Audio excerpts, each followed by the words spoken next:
And we are back. Couch Company Podcast. I'm John. With me as always, Tyler. Yeah, I'm here. We're talking about Seinfeld.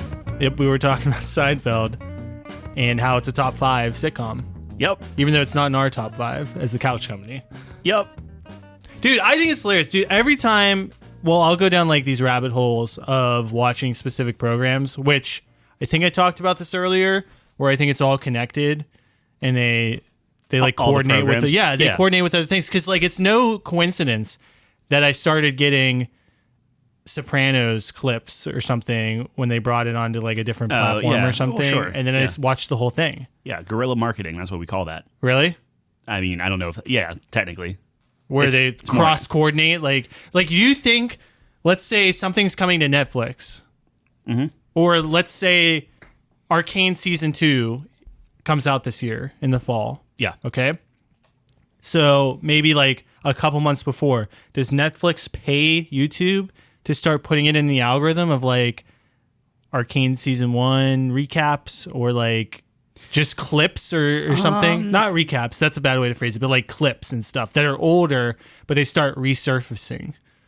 I don't know if they pay to put it in the algorithm like that. The way I understand it is more of just like, I mean, they're paying for ad space and they will give like a demographic they're trying to hit. But the videos I was seeing that like are popping up in my recommended aren't ads; they're videos. Yeah, but that's like also clips based. from the But show. that's also based off of like what you've watched. So, did you watch any of them? Any of what? You're talking Sopranos. Like I don't know how Sopranos Sopranos leaked into my watch. Like right now, The Boys is swarmed into my. Yeah. Well, You know what I they're mean? mid-season. That's why. Yeah, they're in mid-season, but how did it penetrate my algorithm? Dude, it could be something as simple as like I've been watching The Boys. Like I started back at season 1 and I'm caught up now. Yeah. So I just went through 4 seasons. We're friends. I send you like if I send you an Instagram thing or a YouTube thing or whatever. Yeah. And you click on it. Yeah. We're connected.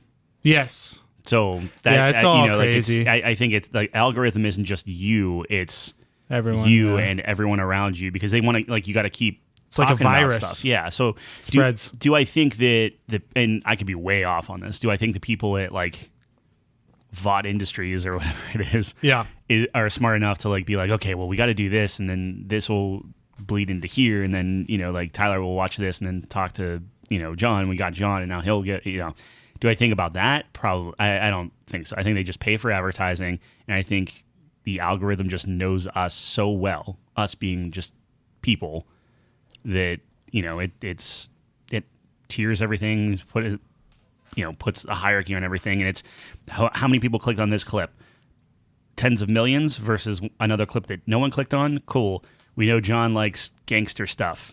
Boom, here you go. Yeah, you get down the Scorsese path, I mean, and then your it's phone, like one. Like you say Sopranos all the time. Like your phone's Now picking that all I've of that watched up. it, yeah, Sure, of course. yeah. But there was a time where like the reason I watched it was because I started getting clips in my YouTube Yeah, feed. but how many times did you say Departed?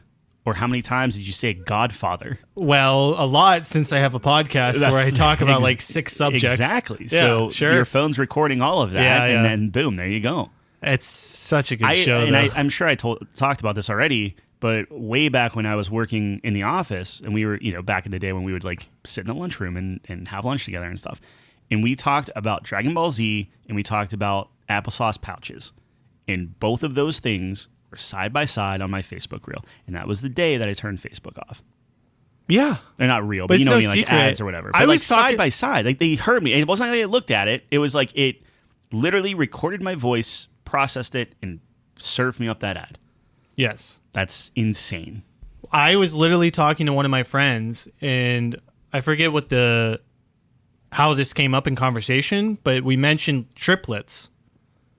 And then, like, the next day in her Instagram feed, she gets, like, a triplets. That's crazy. Mm-hmm. That's so specific, though. Like, Dragon Ball Z, applesauce, very universally distributed Not properties. side by side. Like it's not applesauce. I would it's love to see specific. the Venn diagram of Dragon Ball Z eaters So would I. versus applesauce eaters. I think there's a big overlap. Yeah, well, everyone eats applesauce. What I'm talking about I don't is eat applesauce. specifically these applesauce pouches. You don't like applesauce? It's not that I dislike applesauce. I just don't eat it. very often. Okay. I'm not presented with that opportunity. Huh. I'm not really a soft food kind of guy generally. I mean, that's like, what do you mean? Like yogurts and different things like that? I like them, but I just tend not to eat them as much. I find myself eating things that are harder, like pretzels or meat, the classic combo. So I just tend to gravitate towards those kind of foods, I think. But anyways. You're going to, look, I think the thing is you're going to have plenty of applesauce and yogurts and Greek yogurt's OP, by the way. You were saying that. Dude, it's like very low calories, high protein. Mm-hmm. Like, what a great snack. Except the taste, but yeah, it's fine. It was good. I had like a vanilla. Mm-hmm. It was great. Okay. Dude, I don't know what to tell you, bro. Like, it was a great time. I kind of discovered a cheat code, I think. Get some granola in there. Get some fruit. Oh, yeah, I don't know. That seems like a lot, but I'll eat the Greek yogurt. That's what it is. Is that what a parfait is? Literally what a parfait is. Like literally what a parfait. Like I have definition of a parfait. Yes. Greek yogurt. Yep. Granola. Fruit. Yep. You could put other stuff in. I don't really like fruit though. It's parfait. Yeah. I like bananas. You don't like strawberries? No, I don't. We went over this. Remember our top 5 fruits? Put some bananas in there. Put some blueberries in there. I don't like any berries. Okay. All right. Put some bananas in there. I like bananas and I like melons. You could put melon in there. I wouldn't. I'm not going to put melons in there. That sounds terrible, but it's like banana or bust. If you take, I mean, you ever put bananas on like cereal? No. Okay. I eat Cheerios. Yeah, with bananas on top would be with delicious. Milk. It'd be great. No, too much.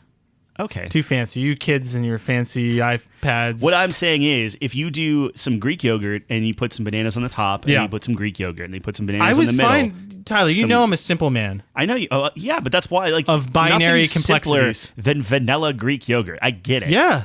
That's simpler. Where I live, bro. Nothing simpler. Give me a cheeseburger with no condiments. Give me a hot dog with no condiments. Give me these Cheerios with nothing on them. Banana is the easiest fruit. Yeah. It's the easiest fruit to why add when you can just have? I honestly, it would spend you more time cutting up the banana, I guess, than anything. I do hate foods. Anyone who knows me knows I hate foods where you have to work to eat them. So like pistachios, I despise.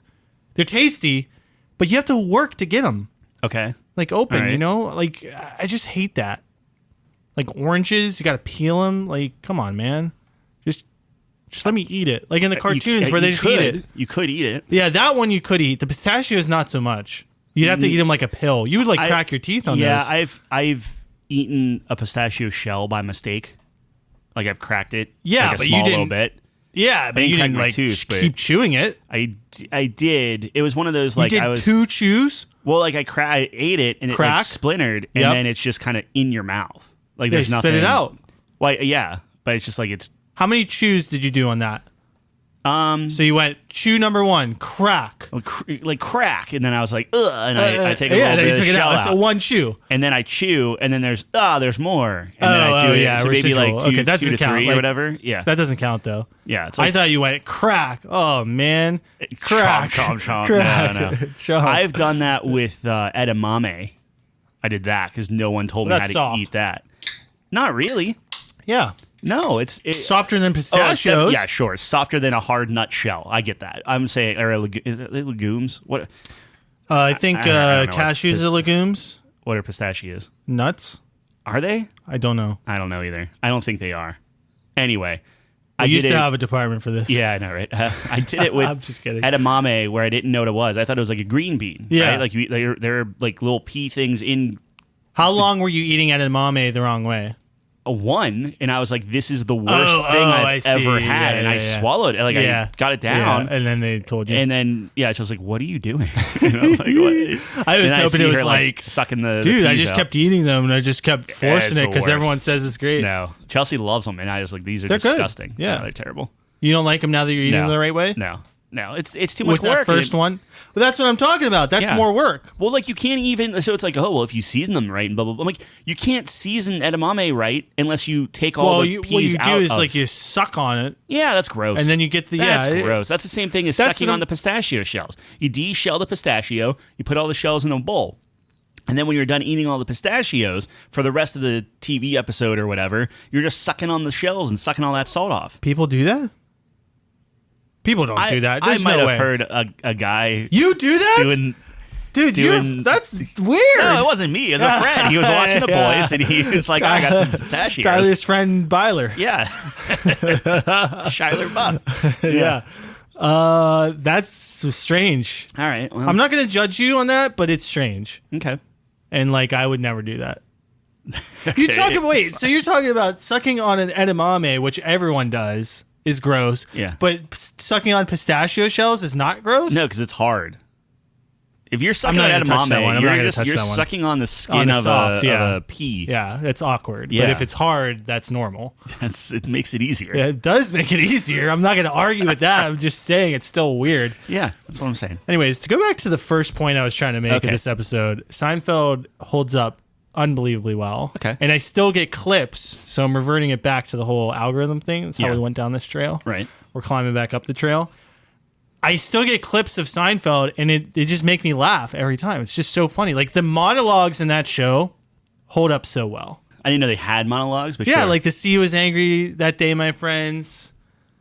Like an old man trying to send back soup in a deli. Yeah, I don't. It's so good. What you got? Okay. I mean, that 2-minute bit is just the funniest. Is it still shit. on Netflix? Like, where does one watch a Seinfeld? Yeah, I think it's still on something. I don't usually use the streaming platforms. So sure. Okay. I don't know. But I don't know. And the weird thing about it, too, is that Jerry is like the worst part of that show. Like, easily. Yeah. He's like the ultimate. I don't really want to call him a straight guy because he's supposed to be a comedian in the show or whatever. But, like, I guess he's kind of like that. Like, he's the most normal. And then everyone else is so extreme. Like, how do you think that? I guess. I don't know. You know. He just, I don't like Jerry Seinfeld. Yeah, I can take him or leave him. Yeah, which, you know, whenever we get huge and people start coming through these episodes and they get to episode, 149, and they're like, oh, man. I don't dislike him as a person. I just like his comedic style is like super unique. Yep. Which is, props. Yeah. But it's like, I don't want to say old school, but it's like, I don't know how to describe it. Like cheesy? I get the impression or that like, he just doesn't. And I'm sure this is not the case. Yeah. It's just he seems so disinterested in fans and. He's just that type. Oh, so sure. Like, whenever I see him on the show, I just all that baggage from like interviews or just Man on the Street or like all that stuff, like just kind of bleeds into it, and I'm just like, man, that type of like it just. Yeah, it doesn't jive with that. me. Yeah, yeah. On the flip side, when you're watching people like, and I wish I could think of their names, like on New Girl, where like they're laughing and joking and doing all this stuff, like whatever, on interviews and things like that, they're just naturally like funny and whatnot. And granted, they're still young, so maybe they just haven't been jaded and annoyed yet. But it makes me like them more, which then makes me enjoy the show more. Yeah, that makes a lot of sense. I mean, Seinfeld was so huge. And when you get to that, not that New Girl wasn't, but like I don't think there's a comparison there. No, I'm not trying. You get to that certain level. I couldn't even imagine what being famous like that would be like. Like that's got to be like the worst existence of all time. Like you literally don't get a private life anymore.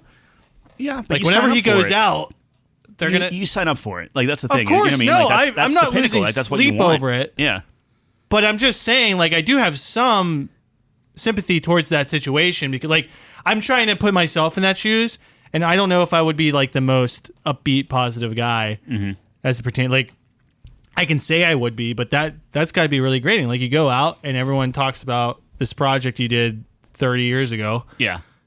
That's all people are talking about. But you know what I mean? I think there are two ways to handle it, right? Like there's because he got like upset whenever this was a while back, but who's the super old talk show guy? Larry, no, yeah, not Larry David, but Larry Fitzgerald. Nope. Something. Yeah, Larry. he was on CNN, right? Oh, maybe I don't know with the suspenders. Yeah. What's his name, Larry? I don't know. Oh my god. Something. We should know this. This is like he's like the guy. Dude, he's 1,000. I think he's dead. No. Really? Yeah. Should we cheeseburger that? I'm just gonna type in Larry and see what we got here. Maybe it's not even Larry. How about but old Suspenders. See if we can get a match on old suspenders. Yeah. That's I guess funny. I should put like old suspenders talk show host. Old suspenders. That should be a game. Like how few adjectives can we use to find someone? Larry King. Yeah. Wouldn't that be a funny somebody's game? listening to this and they've already shut it off. They're like, oh my gosh, these guys. That'd be a funny game though. Just how many? Nouns. So you have to find a specific famous person. Yeah. And you it's get like one adjective, one noun. No, you get as many as you want, but the fewest wins. It's like golf. Oh, okay. Fewest strokes. Oh, so if I said suspenders, they'd be like, boom, you would know who I'd be talking about. No. The key of the game would be it has to be the first search result in Google. Oh, so now you're playing this balancing act of okay. like, okay, I need enough adjectives to describe this person, Sure. but I need to do it in the fewest as many possible. Gotcha. Because like if you, like the game structure would be like if you put like one word and then that wasn't the first result, Yeah. then you like maybe it's like you lose 10 points or something. Yeah, and you have to like so you would start over each time. Like, would you have to Yeah, compound or you lose it, or that would round. are you okay? Like, would you be able to take off the word that you put? If you're like, oh, okay, I screwed up, I want to start over. Would it be like take a 10-point hit and then start over? Well, you once you hit search. That counts as a Oh, round. I see. Yeah, okay. I see what you're saying. Yeah. So the question is, okay. No, this is good. So like the if question, I put suspenders as my first yeah, word. Yeah, and it didn't show up. Yeah, because and it's I going to was- show just suspended. and I find that out. Yeah. And then I'm like, oh crap! Keep going. I want to do I have to use suspenders again, or can I? No, Can I you go can use back on that? No. You can go back on it. I think you can. Okay. You can exit the search. So, but what you're saying is, so round one begins, and then you have to keep going until you get him. That Until that you was get my, Larry that was my King? question. Okay. I don't know, but if It's either you do that or you go round by round, where it's like, okay, that was my round. Now you go.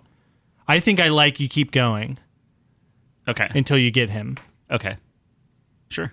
Because it's like golf. Like, that's your tee shot. And Yeah. then, you know what I mean? That would actually get to an interesting thing where if you have to keep going and you have to use what the other person used, right? Oh, yeah. Then there's that level. level of, well, I don't want to give them like talk show because then like they'd probably pop it up. So it's like you're trying to inch towards him. Oh, you're going for the same person. I assumed. Okay. I assumed so. I thought you might be going for different people. Because, like, what you could do is, like, you could have these, like, power-ups or something, or, like, negatives, All right. where I give you a word. Like, you have to put Bumblebee in yours now. And now you're, like, having to navigate that landmine. That would get wild. Wouldn't that get wacky? I think you would have to search the same person just because you need it to be like there needs to be some equal level playing of field. fairness. Yeah. No, that makes Yeah. sense. Yeah. Yeah, so okay, so maybe I just throw a random word, like, to throw you off.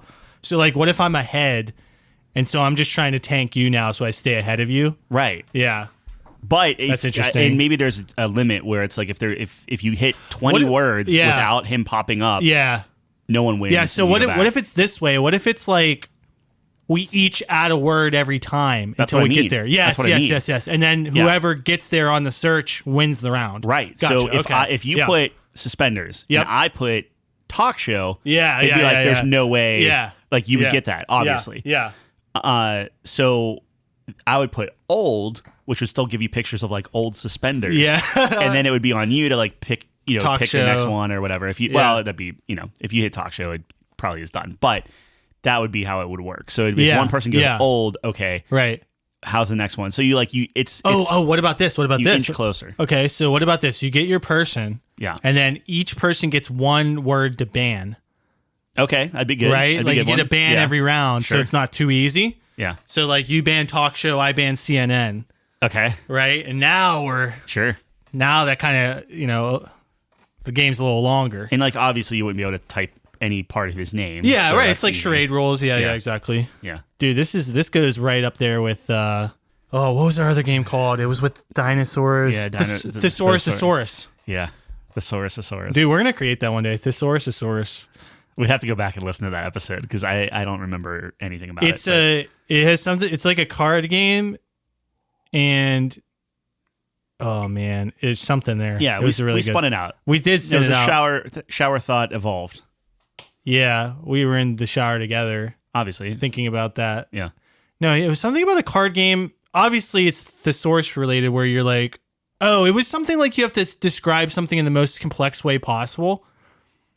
Okay. So you get points. So it's like Scrabble rules, kind of, I think, where it's like the more difficult words you use to like, because like the sentence I think I provided was like I was describing a cow or something, and I was like saying like bovine and like all these like technical terms, and it was just making it really difficult, but describing something simple.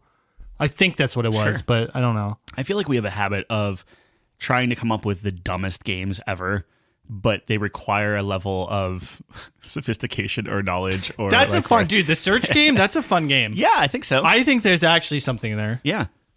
I would do that game. That's like what we need to do is like create all these mini games and then make it like a party game. 100%. Just put it all in one pack. And then you could get it to a point too where it's like you only look at like the top maybe like 25 results or something. Yeah. Or you just have a page, and if it pops up on the page without scrolling, you get it. Yeah. However, you could do these pitfalls of like everything about like any type of adult content that pops up. You lose a point or something like that. All right. And stuff like that. So it's like, because it's super easy for that stuff, you know? So it'd be like... Safe search off? Well, yeah, obviously. I mean, you could kind of blur them out, but... Oh, yeah, they have the blur mode now. Yeah, but that would... so I hear. But you can... you could put it where it's like this minus points if they pop up and stuff. You could have fun with that. No, I think that's a fun game. I had a point way back. I can't remember. It had something to do with Larry King. Oh, so Seinfeld... Larry King was like, oh, yeah, you were canceled. And Seinfeld got like super angry. Yeah, that's a famous clip. Yeah. Yeah. Right? Yeah. So that's the type of person that I see him as. No, you're right. You're right. If it was like Norm Macdonald, or honestly, even like Conan. And I'm not a huge Conan fan, but like the more I just watch him, I like Conan. Like, he's fine. Yeah. I don't like him in... I like him in a podcast. I like him on like an interview. I like him in like kind of like Man on the Street type of thing. Yeah. I don't like him doing his Conan thing on the show. That's just me personally. I know people love it. We should do, I think we talked about this, but top 5 talk show hosts. We would throw down on that because anyway, we'll really like probably. Who's my number one personally, like as of right now, is Seth Meyers. That's so. I know, I know, so but dumb. that's where my. That's I where really I'm at. liked. Fuck, what's his name? I'll Craig give you Ferguson. I'll give you Kimmel. I'd say Ferguson. He was great. Yeah, I think he's easily my favorite, actually. I liked Letterman. I grew up with Letterman. Yeah. What's his face? Johnny Carson. No. You dick. No. Car guy. Jay Leno. Yeah, which he got I like Jay Leno. Yeah, but everything which unpopular opinion. Yeah. A lot of beef there. Anyway, what I was saying was with Conan or even with like Norm Macdonald or whatever, they would have like been like, oh yeah, no, we were canceled. Like they would have just like rolled with it. Yeah. And let other people say why that was hilarious or funny that they didn't bring it up, or it's like, oh, he doesn't know what he's talking about. They would just kind of like let that go. But then like Seinfeld was like, you said, like, just he's got a fragile ego. Yeah. Seems like. So it's like that. I can't see Seinfeld, like the show, and not pull that into it. I don't watch Seinfeld, funny enough, for him though. Right, but then I watch it for everyone else. Yeah, but there's a difference because it's like you have that. Yeah. But then you have Curb Your Enthusiasm, and like Larry David's hilarious. Like he is the guy. I think he's the same way, but he just wears it exactly. better. So he's why not pretending would I watch like he's Seinfeld not that. when I have a better version of what I'm looking for? I don't think it's a better version. I think for what I'm looking for, it absolutely is. Okay, sure. I'll grant you for your taste, Yeah, you like exactly. it better. That's all I'm Can't saying. argue with that one, Ty. You got me. No, I love both shows. I think both shows are great, and I think both shows hold a respectable mark in the history of sitcoms. Yeah, absolutely. I think that's not in the Couch Company, but Well, yeah, because you bully me off of all these things, and you don't even remember what we have on our lists. Yeah, Nathan Drake. Drake's number one. Nathan Drake's number one. Yeah, that's fine. You literally were crying. You were in tears. Yeah, but then begging me to put Nathan Drake at number one. But then I remember. All my arguments. I remember all my arguments. What is the argument for Nathan Drake? I don't want to get into it again. You like Nathan Fillion that much? Go back and watch that episode. I might. I'm actually curious. Like what? You can just yell at yourself as the you're thing getting is, bullied. Tyler, is that all the number ones that I got on there. Yeah, I remember my arguments. Okay. I'm a passionate man. Sure. Who is steadfast in his beliefs. Yeah. Okay, you're like the wind. You just go wherever you feel like. I like to be flexible. This day I feel that way. This day I feel the opposite. It's funny because I am the opposite of flexible. I am very not when it comes to your rigid. Takes. I would say generally speaking. Yeah. I don't think so. I don't think like okay, I'll give you an example. So you didn't remember that we had number 1 Nathan Drake, and then you admitted you regret having number 1 pizza topping being mushroom. Not on air, I didn't. Well, would you like to comment on that? Allegedly off air, you said that? I stand very strongly with mushroom. Yeah. Do you really? Yes, I do. Mushroom is the best pizza topping. That is correct. Even after your recent experience with mushroom for the past 5 years. Yes. Right? You're just lying. Prove it. I'll take you to court. But that's what I'm talking about. My takes, I still believe Donkey is the greatest sidekick of all time. I mean... And the more I watch Shrek, I think he might have been snubbed. You're the one that did Samwise. Wow. He's he should be number 3. I forget who we had 3. Donkey was 4. 4 was our it was Samwise, Watson, Robin, Donkey. Donkey maybe should be 2. I think I would have put Robin out if I could go back. And then 5 was Chewbacca. Oh, maybe I would put yeah. You thought Chewbacca got snubbed. Yeah, I would put Donkey, Chewie 2, 3. Yeah. The other 2 you have to have on there just out of respect, but that's the other thing too that I notice. I'm very much a respect guy. Mm-hmm. You don't care about respect. No. Which hey, look, funny enough, ironically respect that. You know what I mean?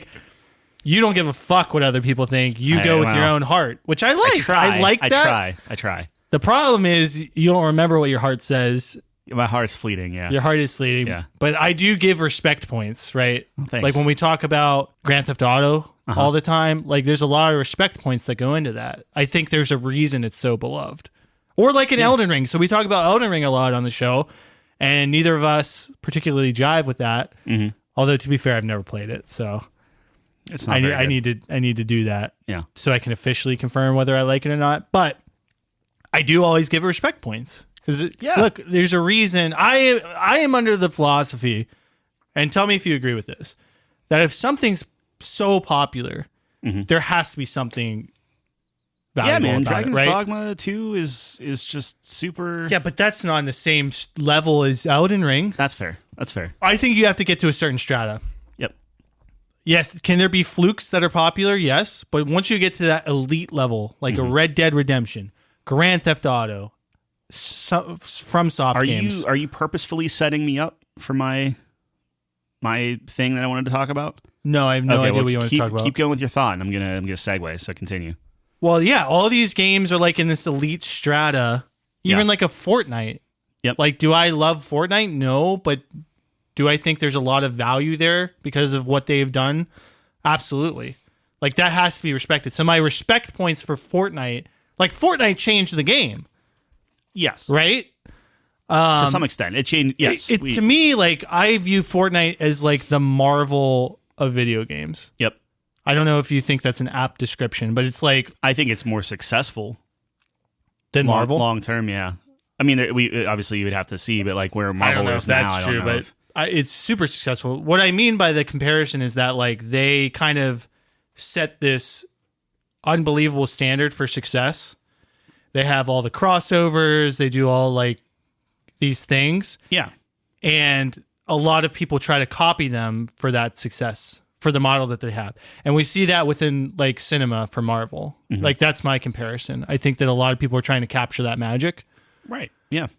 Which, but in my opinion. But even Marvel, it went on record. Bob Iger was saying, I think fairly recently, saying he was disappointing on kind of where they are right now, and they're going to pull back on. Well, they become a caricature of themselves, right? Yeah, right. They had this magical thing. Yep. And their big bad got hit for. Well, yeah, was it domestic abuse or something? Something bad. Something not good, and then it's okay. Well, now we got to scrap that. That's like Josh Brolin getting kicked off of Thanos, and you got to Yeah, but I don't think that's the reason Marvel went downhill. Oh no, but if someone you're setting up to be something, right? It's just okay, we gotta. Well, look, it's literally the Batman quote, right? You die a hero or you live long enough to become a villain. I think it's just so true in so many circumstances. If they stopped after Endgame, they're heroes forever. Yeah. Created one of the best arcs in cinema history. Yep. In my opinion. I'd even give them the Spider-Man after. Is like it's a little epilogue. Yeah. Sure. Yeah. Sure. But they just can't help themselves. Got to keep going. I mean, look, it's a money printer. Obviously. Yeah, exactly. Like however bad all that stuff was, like I put the whatever Madness. I was just talking to Des about Multiverse of Madness. Multiverse of the Madness. Doctor Strange movie. Lowest. That's my least favorite Marvel movie out of all of them. I like Benedict Cumberbatch too. Yeah, I like the original one. Yeah, and Doctor Strange. That one was just so bad. I haven't seen that one. I literally fell off. So the last thing I watched for Marvel is, and we're kind of going all over the place, but I think Loki. Yeah, I didn't care for Loki either. I actually liked season 1. I thought it was really cool. Yeah, I liked how they structured it. But it is weird though, because like when you have a bunch of Infinity Stones in the drawer, you're like kind of shitting on everything that just happened, right? Yeah. You're like, oh, none of that mattered. Yep. There's like a whole nother level above what we just saw, which is like, oh, that's disappointing because that was so like impactful for us. But yep. I like that kind of your posts. I like that thought experiment though, where it's like, oh, there are people who control everything. Mm-hmm. I mean, that's like the classic kind of Big Brother-esque. And then there's going to be a bigger thing than the big thing now. You know, like it's always going to, or they'll reboot or something. I'm a Dragon Ball fan. Sure. I know it's just always, the power scaling better than anybody. It's fair. Okay, like Goku's on his 8th transformation right now. Blue hair still? No, it's Ultra Instinct's like white hair. Not white, but I think it's like his black hair, but he has like a white aura around him. It's so crazy he lost all the color. Yeah, it's just black and white now. He's so strong that there's no more color in his hair. They ran out of colors. Like a black hole. He went through the rainbow. Oh, man. Okay. But cool. I still love it. Sure. I still love it. Sure. But I can only, so I guess my thing is like, I can only handle one show with absurd power scaling, and that's my show. That's it. It's your so whenever other shows do it, I'm just like, nah. Yeah. I already do Dragon Ball. That's fair. But anyways, so. But you were listening out off a bunch of these games where I'm just like, okay, like, I don't care for them or whatever. You tend to not get it. I don't want to say get it, but you tend to like not agree with the public. Yeah. Perception. I don't think I'm like alone, but yes, there are certain games where it's like, I just don't see it. Maybe like 80-20? Yeah, maybe. Yeah, probably. That seems like a fair estimate. 80-20, 70-30, maybe. Like let's say GTA 5. Yeah. What do you think the split is there? On people that like it versus don't like it? That'd be tough. I don't know. Like I think we're getting to a point now where people want to dislike things which I know Jeff's probably ripping his hair out right now because of how much we talked about disliking things. But I think people want to dislike it to be unique. And I think that's the difference because like I don't care. Like yes, I will joke with you about it and be like, oh yeah, I'm not a big fan of Grand Theft Auto or whatever. But that's not because I'm like, oh, that makes me special. Like there's a difference between like I want to like it. Like I've tried it multiple times, and it's just I can't see the fun of it. But that's a huge gap in like my like what you would call like the pantheon of video games, right? Yeah. So I was going back, and that pops up. So I have a little list of like, okay, you have your GTA, you have your Elden Ring, or your Dark Souls, or even Bloodborne at that point. You have Zelda is a huge one. You have kind of all these offshoot Mario games like Paper Mario RPG, and even like Mario 64. I never played. Right. Yep. And then you have all the Final Fantasies where I'm just like, yeah, I played like 2 of them, and it's these things where I'm trying to go back and as we were talking last week about how everything's just like remakes and sequels and things like that. I was laying in bed 2 nights ago or last night, one of the two, and I was like, man, I just like, what if I just went back to the source? In other words, like, okay, what if I just pulled out a Super Nintendo and I'm like, all right, I'm going to go back and play Super Mario World and Yoshi's Island and make sure they hold up in my mind. But I'm also going to play Super Metroid, which is apparently a perfect game, and Link to the Past, which is a perfect game. and play the kind of big kind of games that like skyrocketed these franchises out, just to see if it's like, okay, like in my mind, Mario is where it's at because Mario is just, it holds up. Mario's a perfect game. So could it be that like if I go back to the original ones and try to play those versus trying to get into Zelda at like, oh, here's Breath of the Wild and stuff, and I'm looking at it from a graphically it's like stuttery and the, you know, like and it's not compelling there, or like I hate weapon degradation, or like all these like kind of like modern things. Like what if I went all the way back to just Link to the Past? I have very low expectations on it. Like can I try to capture some of that stuff? Anyway, so I got 2 Super Nintendo controllers coming in, so I can play it on the Switch. I do have a mini Super Nintendo, but it's stupid because the games on the mini, or I guess the Super Nintendo and Nintendo Classics, are different than the ones that are on Switch Online. Oh, there is some overlap, obviously, but like not one for one. And I also have a PlayStation Classic coming because I want to see how that works. And everyone said that it was really bad, but somebody went in, modded it, and you have this like little download that you put on a USB, plug it in, and it's like, oh, now it's good. And here's like 5,000 games. Oh, wow. PlayStation 1? PlayStation 1, yeah. Oh, that's awesome. Yeah, so that's coming too. But I'm just going to try to go back and check out some of that stuff. Why not just emulate it? I tried, and it's just like, it's kind of a pain. And honestly, all this stuff is emulated anyway. Like Nintendo's emulating their own stuff. Right, yeah. Sure. So I was like, it just seems simpler to do it that way. Because I think emulation's cool, but I also think that you have to have a passion for it, and I don't. If that makes sense. I see. Okay. Like, because you like people get really into like, okay, like, and I know I'm going to be butchering all of this stuff, but like there are certain things that do like, oh, this emulator handles this type of game better than this, or this ROM, you got the weird one that has this glitch in it, but this one's better, or this one has wrong timings, or this one doesn't actually work unless you put it on a CRT, or this one. It was just like, I'm good. I tried doing it. I tried doing it with Tekken 3, and it just did not work well. And I played, or I watched people play it, and the one that I played on my computer was just like, yes, it was not, the inputs were optimized. lagging. Yeah. So I was like, I just want to see the better, the better version of stuff. But anyway, I want to do that. I have Elden Ring installed, so I'm going to kind of try to give that a go. But I want to like try to get into some of these games, and I keep looking towards the future. And like we talk about whenever we're trying to like review games on here and stuff, is like, okay, like we don't play anything unless it's in like 2024, right? And then next year will be 2025 and different things like that. I'm not saying we can't play anything else, but like we put a focus on that stuff. And I think there's a pressure on like, okay, well, like here's what we have out. None of it's very compelling, right? At least personally. I'm not saying that there's no games out and bad games, because I know Jeff was calling us out on that.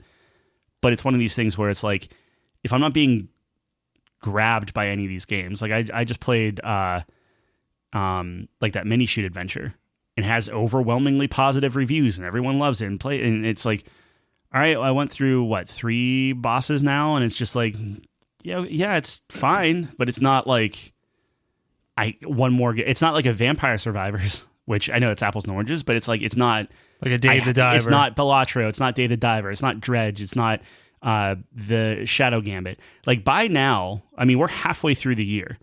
By now, I should be able to point to something that's like, oh, I can't stop thinking about this game. This is such a great game. And like to some extent, like I think Tekken's up there, just not because it like necessarily deserves to be like, oh, Tekken's my game of the year, but it's just because like nothing has grabbed me yet. If that makes sense. Yeah, that makes sense. So it's like I have 2 options. It's either like, okay, like could I try playing Super Metroid Prime, or Super Metroid or whatever, I don't think Prime, but can I just play Super Metroid and play that, and it's good and I enjoy it, and it's the first time I played it and it's new to me? I don't know. Yeah, no, I think that's an interesting project. Like I've had similar thoughts, right? So this is a side tangent, by the way. Okay. I can't stand when I say right, and a lot of other people do this. Like you'll say a point and then you'll say right at the end of it. And I kind of hate that. Like, why do we do that? It's because it seems, okay, let me try to get my thoughts on paper here. It seems like condescending or like snooty. Like your point is correct and you're reinforcing it or searching for someone to validate the correct point that you just make, where it's like, no, what I said isn't necessarily correct. I don't take it like that. I understand why that would be there. Like, and maybe it's just I know you.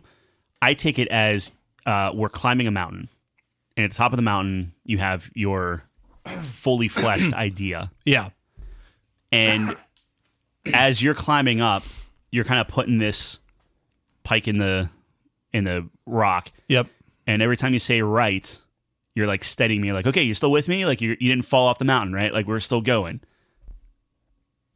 Yeah, but I said it right there. I'm not going to validate. No, but that's what I'm saying. Yeah, I think you're 100% correct. Is this you passive aggressively saying, "Hey, you say right to me all the time"? It's me because I was listening to a different podcast, and some people have a habit of saying it a lot, and they were talking about some pretty controversial things. Mm-hmm. So when he was saying some of these, statements, he would end his sentence with right. And I'm like, well, no, that's not necessarily right. Like maybe it is, maybe it's not. But if you're saying something that's in the air, like if I said, yeah, Grand Theft Auto 5, is one of the greatest games of all time, right? And then I keep going. Yeah. It's like, whoa, mate. No, not according to Tyler. Like we can't just say these things and then just be like, I can get behind. I mean, I know you're just throwing an example out there. For the record, I can fully get behind Grand Theft Auto 5 being one of the greatest games of all time. It's just not mine. I don't know why it's like bugging me saying that. It really shouldn't because it's very common, but to me it seems a little snooty, maybe. Sure. How I'm saying it. So, anyways, regardless. This all stems from the exercise of documenting every game I've ever played. Yes. And I was going to say, sorry. Picking it and trying to yeah. Anyway, go ahead. I'm sorry. Yeah. So what I was saying was, before I cut myself off, is that I've had similar thoughts. Like, I think it's an interesting project. Go back, see the games that you've missed. Because there's games I've missed. More games than you. Because you've played like 4 times the amount of games I've played. But, like, for example, Final Fantasy, so they just did like the pixel remasters in the past like couple years. Are they all out now? I think so. 1 through 6. Okay. So I'm like, oh, this is the perfect time. I'm going to play 1 through 15. Like, Yeah.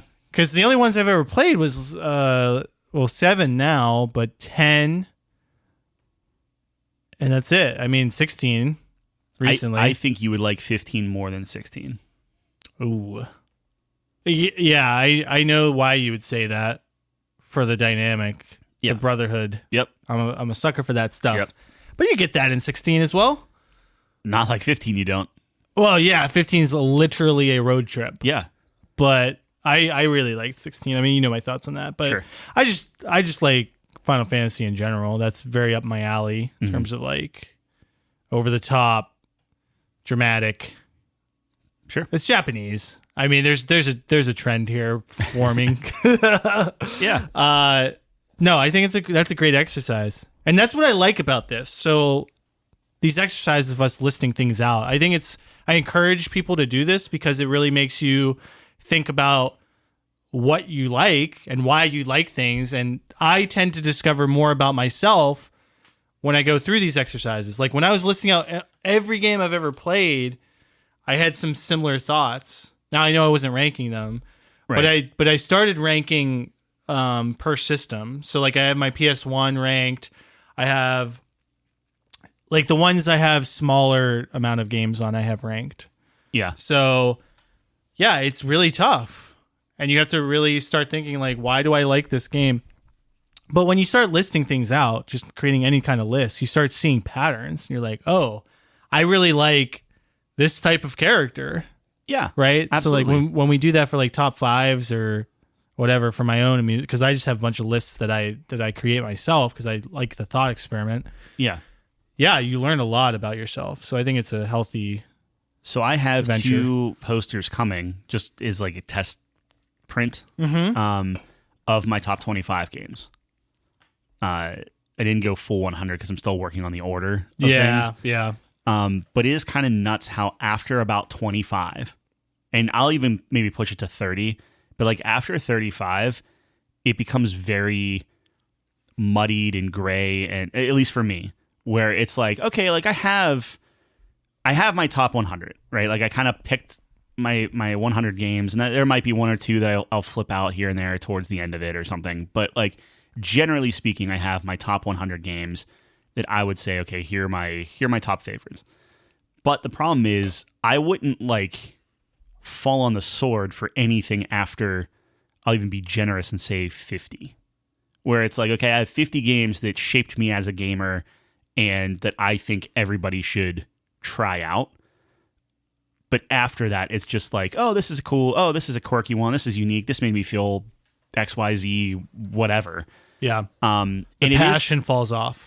The passion falls off, but it's also like, what criteria am I putting things on? And I think that's the thing that really starts to grind stuff to a halt, because what I use as my criteria to put in like my top 25 games, and honestly, Nate helped a lot with this, where he was like, yeah, well, why is Diablo in your top when it's like, yeah, Diablo's fun, you go back to and you play and it's like your guilty pleasure game, but like Star Wars Galaxy shaped you in your opinion on all MMOs going forward, or like Tekken shaped you by doing XYZ, or Call of Duty, you sought counsel from no, we were just talking Nate on and this? he just said that. I got you. And I was like, Yeah. oh, that's a cool way of thinking about it. And I kind of, this is the recent list, not the, because we did an original for those listening, top 25 games. And we did. This is an updated to that. It's very similar, but it is updated. Yeah. That was a fun episode. Yeah. We had Jeff and Nate on.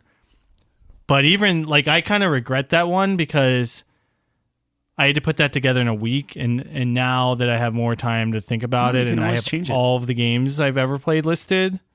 Yeah. I would definitely change. I mean, that. our D&D group, I told him, like, and this goes for just the D&D group, so the other listeners out there, sorry. But yeah, if people, because I just enjoy like art and stuff like that. Like I made posters. You did say a couple episodes ago, send me your top. Oh yeah, no, anyone can send it, but I'm not going to mail them posters. Oh, okay, I'm not going to design everyone a poster. Yep. But for our D&D group, if they gave me a top 100, I would go in, get all the art, and make the poster. And I even went in because every game piece of art is a 600 by 900 pixel thing, which doesn't print super, super great. So I went in, every single one, upscaled them, and now they can print it like literally like if you want like a 3-foot poster, I can get a 3-foot poster done. I have a mug that fit all 100 games, so I have that built. I have square, like if you wanted to do like a 3x3 collage of like 9 of your top games or something, you could do that. I got a lot of stuff. Might do like an Etsy store or something. It'd be fun. But I don't know. I think there are certain games that I would absolutely die on a hill for, and then everything else is just kind of like in the moment, like, oh, I really liked how this game made me feel in this part of my life. Yeah. Like, I don't know if it's necessarily like, oh, this is one of the best games ever made. Yeah, it's interesting because, well, no, definitely it's not going to be, to be clear, the list is not what we think the best game is. The list is our personal favorites. Like Cookie Clicker is on my list, so clearly it's not like... Yeah, that's wild. But hey, it's your list. Dude, that was something that Chelsea and I bonded on. Yeah? Hey, look, I'm not going to yuck your yum. Yeah. Okay. All right. But no, I think I need to get that to you. So maybe I'll do that this weekend. I'll go through when I'm hammered tomorrow at Beer Fest. There you go. I see. The thing is, like, that's when I need to do it. That's going to be my true feeling. Like when I get to truth, when I get the truth serum in me, just don't even think about it. Like that's going to be all prefrontal cortex taken over or whatever part of the brain. Every drink we do, because how many drink? Well, actually, we're not doing it together. Never mind. So that's not going to work. Because you screwed me. Yeah. I don't know why you want to do it at night rather during the day. So there's We context. did it at night last time. There's Beer Fest tomorrow where we're at, which is just exactly what it sounds like. You go, you get a pass, it's unlimited beer. They have a ton of different types, so you just keep drinking. There's 2 sessions though. There's an afternoon and evening, and Tyler's going to the evening one, even though I told them I was going to the afternoon one. Yeah. Did you tell me that though? Well, I was with Jon, and I told him, and he's like, "Oh, okay." And at that point, you guys didn't buy the tickets yet. We had not bought the tickets yet, but we did decide we were going to the night one. You did, but you could have switched, and you didn't. So, and like I said, that's on me because Jon said like, "Oh yeah, we should, do that," and I was just like, I know how our friend group is. Okay. Like you have a plan. Yep. And then it's like, oh well, let's try this, and this is every time I've tried to change something. Yep. It's always been this like dragging feet. Well, not dragging feet. It's just like it's a big ordeal, and frankly, I was not in the headspace to be like, all right, we already agreed on doing night. It's just you, Jon, and Mike, and plus Lindsay and Miranda. I think the females also have a say. No, they do, but I'm just saying that those groups. Yes. Those pairs. Yes. But we had said we are going to do the night version or the night. Well, I guess what I'm saying is from those 3 groups. But on top of that, I also know that you would say yes, even if you necessarily didn't want to. We've had this conversation a lot. What are you talking about? Well, you would like agree to do something even if it's something that maybe you didn't really want to do. That's why I always preface things. I asked Jon to switch. Okay, well, I didn't know that, but I was like, "Yeah, you should totally switch, dude." Well, I did. Okay, but my whole thing was, why wouldn't I want you guys to? I didn't want to crack because like, you're going with your friends, but you know them. I know, but it's also suddenly the group gets like for us, it's like okay, that expands by 3, but for you, it's like you're getting another 6 people. That's all kind of going hammered. Who cares? Look. I'm saying maybe I overthought it, and in my overthinking, I turtled up and said, drink with "We're me. not it's changing okay. things." That's not what I meant. I'm taking ownership of it. I'm just saying that I was trying to be. It's all good. We're gonna see each other after. It's all good. Yeah. I love we're hashing this out live on air. That's okay. No, it's good. I like this. We should have more hashing outs. Okay, what do you want to hash out? Not me and you, but we should like get people on and then moderate their hashing outs. Yeah. You know, we could do that. That would be get big enough, and then we're just the next debate. The next debate? Yeah, it's not televised. It's just you have Trump and Biden hanging out on the couch company. Okay, you're out of your mind. I was still on Earth, and then no, it's fine. Us to another I'm saying we got big enough that no.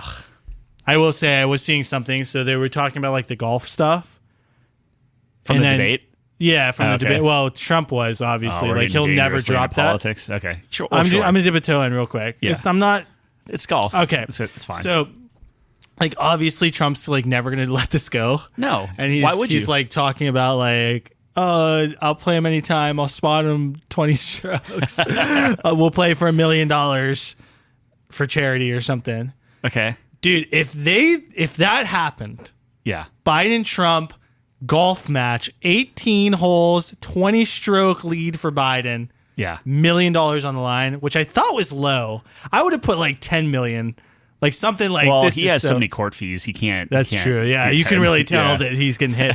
That would have to be the most televised event in human history. Televised like sport?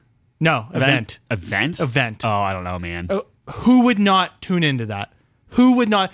Who has a TV would not tune into that? You mean just like dip their toe in, just quick flick it on and see kind of where? No, people would be glued to the screen. It would be the most crazy thing that has ever happened in the history of politics. So I was thinking about that because it's like okay, like you're going and you're golfing and everything. Yeah, like I feel because like in the debate they walked out, they didn't say anything, like they didn't. Yeah, no handshake. Nothing. Nothing. It was very cold. Yeah, like golfing, you're like, what are you gonna do? I guess it's like tournament rules, and you just kind of like, well, not rules, but like, would they talk to each other? Would they talk shit? Do they though? Would Trump talk shit to him? Well, that's what I'm saying. Are they gonna be like next to each other, or is it like have to be? Yeah, of course. You're golfing together. That's what I mean. That's weird. Well, now, who caddies? The VP caddy? You got Kamala on the bag. Yeah, but we don't know who the VP is for Trump. That's how you announce it. It'd be the best caddy in the world because he values winning the match over anything. That's how he announces his VP. His VP pick is just a professional fucking caddy because he wants to win the game. Oh, okay. I see what you're saying. Yeah. He's man. Fuck the VP. Like, let's just go with the bet. He just calls up his caddy friend.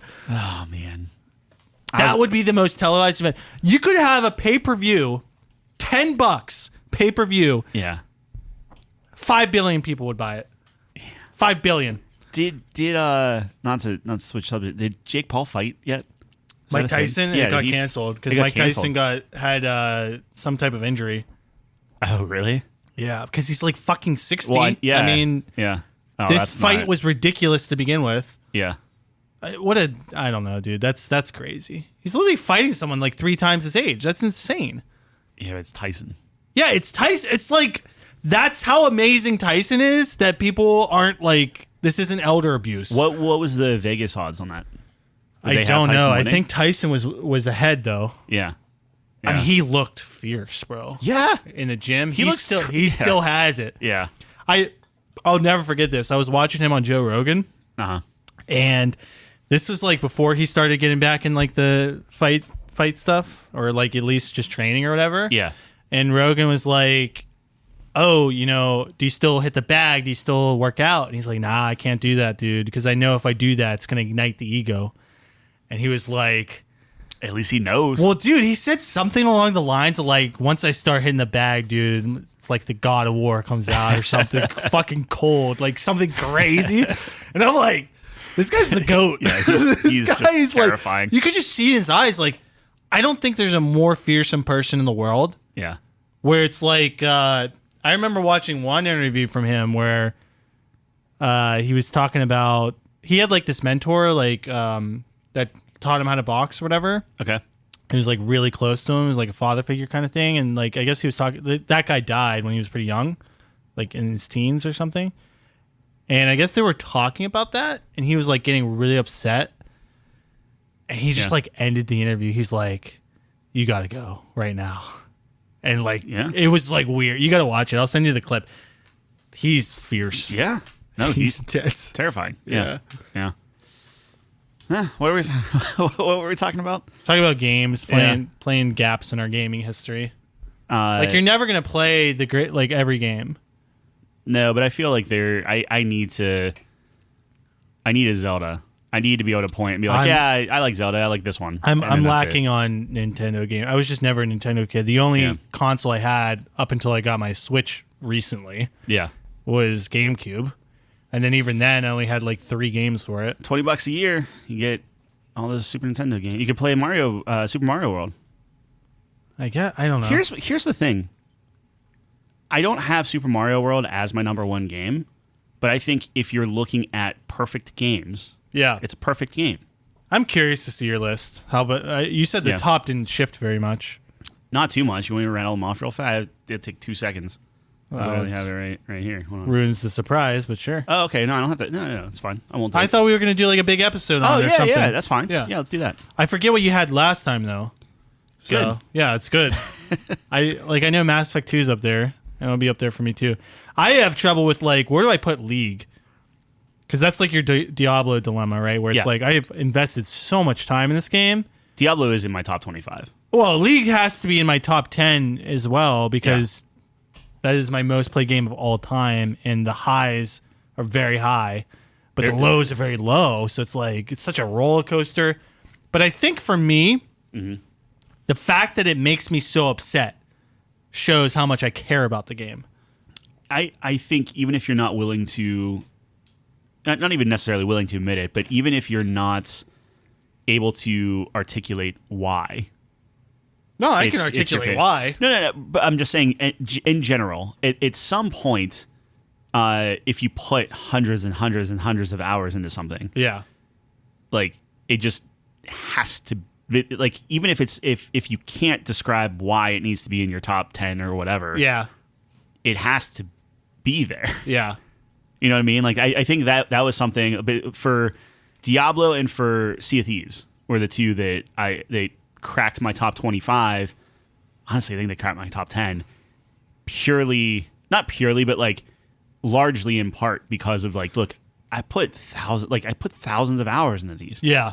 Like you can't put that much time in and then say, nah, I don't think this makes my top 10. No, 100%. I agree with that. Like those two games, I played more than all my other video games combined. Right.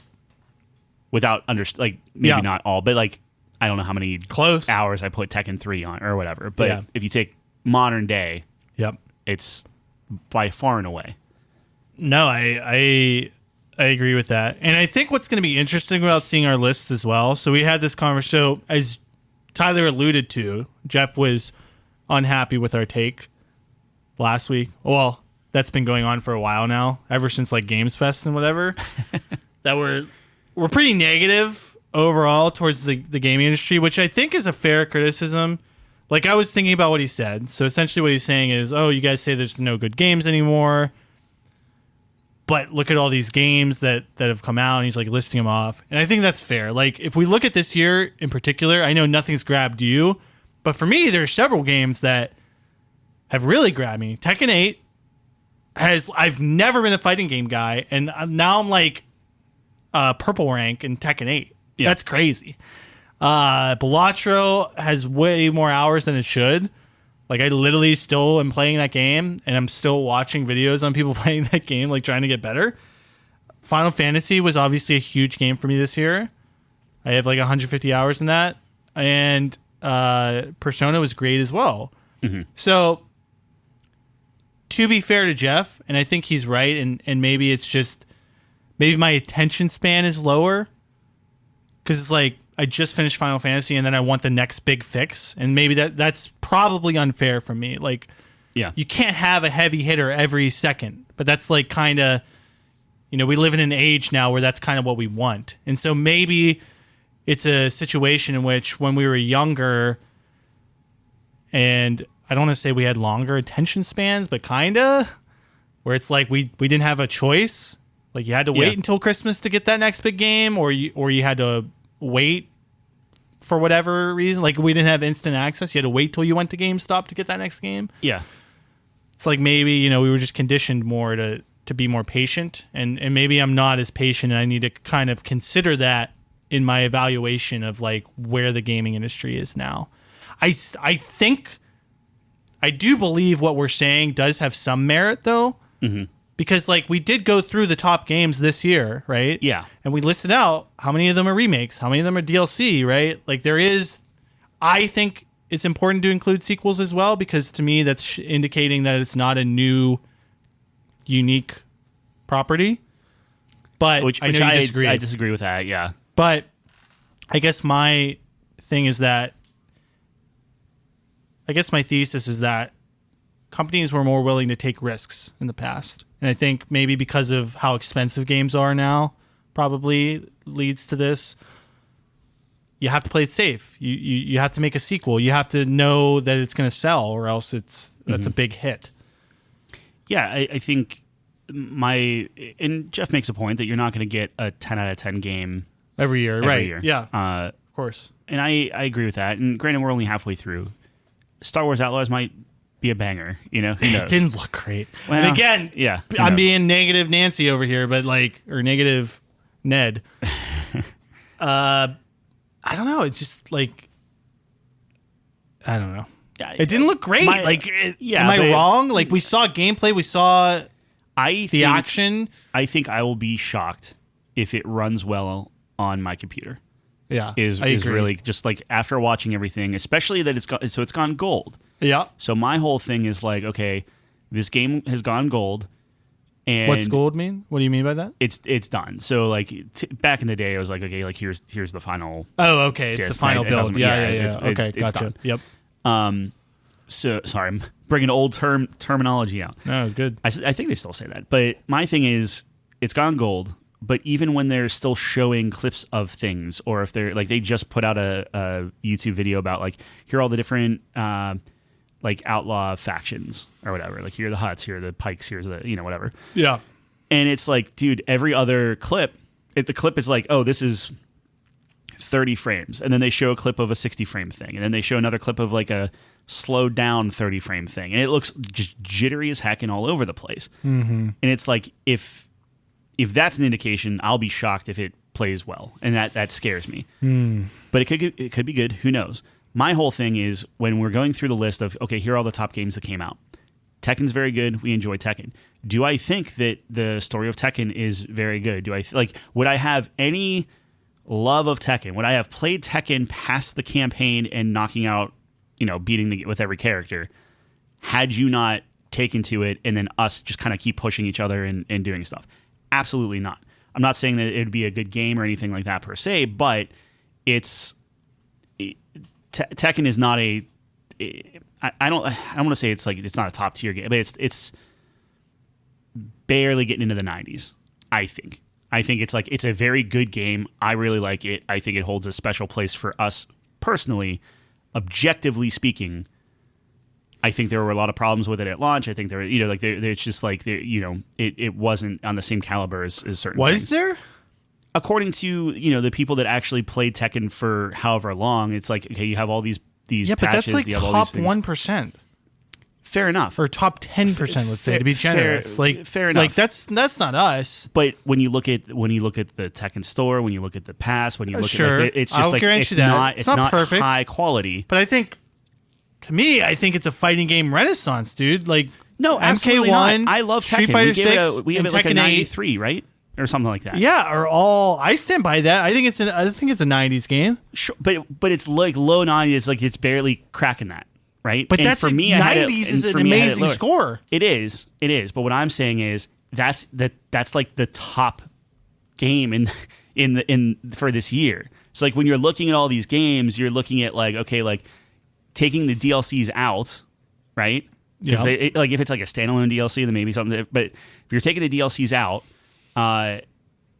there's not like a game that you're just like, oh, you got to play this Baldur's Gate 3 or you got to play this whatever. It's like I think Final Fantasy is very good. Sure, and I'm not, and that's fine. But what I'm saying is there is not like if you Google video games 2011, and then you can just pick out all the bangers. Yeah, I think we should go back through the years and like what would we rate these games. I'm sure there's going to be some years in which we have a low 90 BR game of the year. A few years back, yeah. I mean, look at the year whenever Shadow of War won. Or it might have been Shadow of Mordor at that point. But like that game did very, very well. Yeah. But also because it was kind of a soft year. But that was a great game, but that's it's just like anything. Sure. Yeah. Like again, I'm not saying that it's like a bad thing or this is like gaming's dead or anything, but it's like to say that like this is not a, I don't think it's a strong year personally. Well, we just came off of a really strong year. Yeah. So just volume of game. I'm not saying games aren't coming out. There are plenty of games coming out. There are plenty of indie games coming out. Of course. But they're also not cracking in like if an indie game is extreme, like look at Hades. Like if you have a game that's coming out, and Supergiant's not that small, but you're gonna get the recognition. You're gonna get. I mean, look at Vampire Survivors, right? Balatro, I think is a standout this year, right? Sure. What I have trouble with, and I was talking a little bit about this at our D&D night, is that on the top page of OpenCritic, one of the big issues I have with that is that you have a lot of these indie games that are 90 plus, but they have less than 20 reviews. Right. Like there has to be a threshold. What is your threshold? 20? No. I try to go 50 or more. Ooh, okay. Right. And that can fluctuate a little bit, but if you have 50 reviews or more, that's a pretty safe sample size for me, where it's like you have 50 or more reviews and you're 90 plus, or you're in that epic category. Yeah. You got a really solid game on your hands. You got one of the best games of the year. Like that's, to me, is a concrete one of the best games of the year. Okay. Right? So that's what I try to do. I wish there was a little bit better filtering options on the website so that I could put in that criteria to really filter it out. Because, again, like you have these games of 95, 94, 93, but it's like 7 reviews, 10 reviews, 12 reviews. It's like, well, this very niche. Tsukihime, a piece of blue glass moon with like 3 like with dashes and stuff. That's 12 reviews, but it has a 93, and it's the top rated game this year.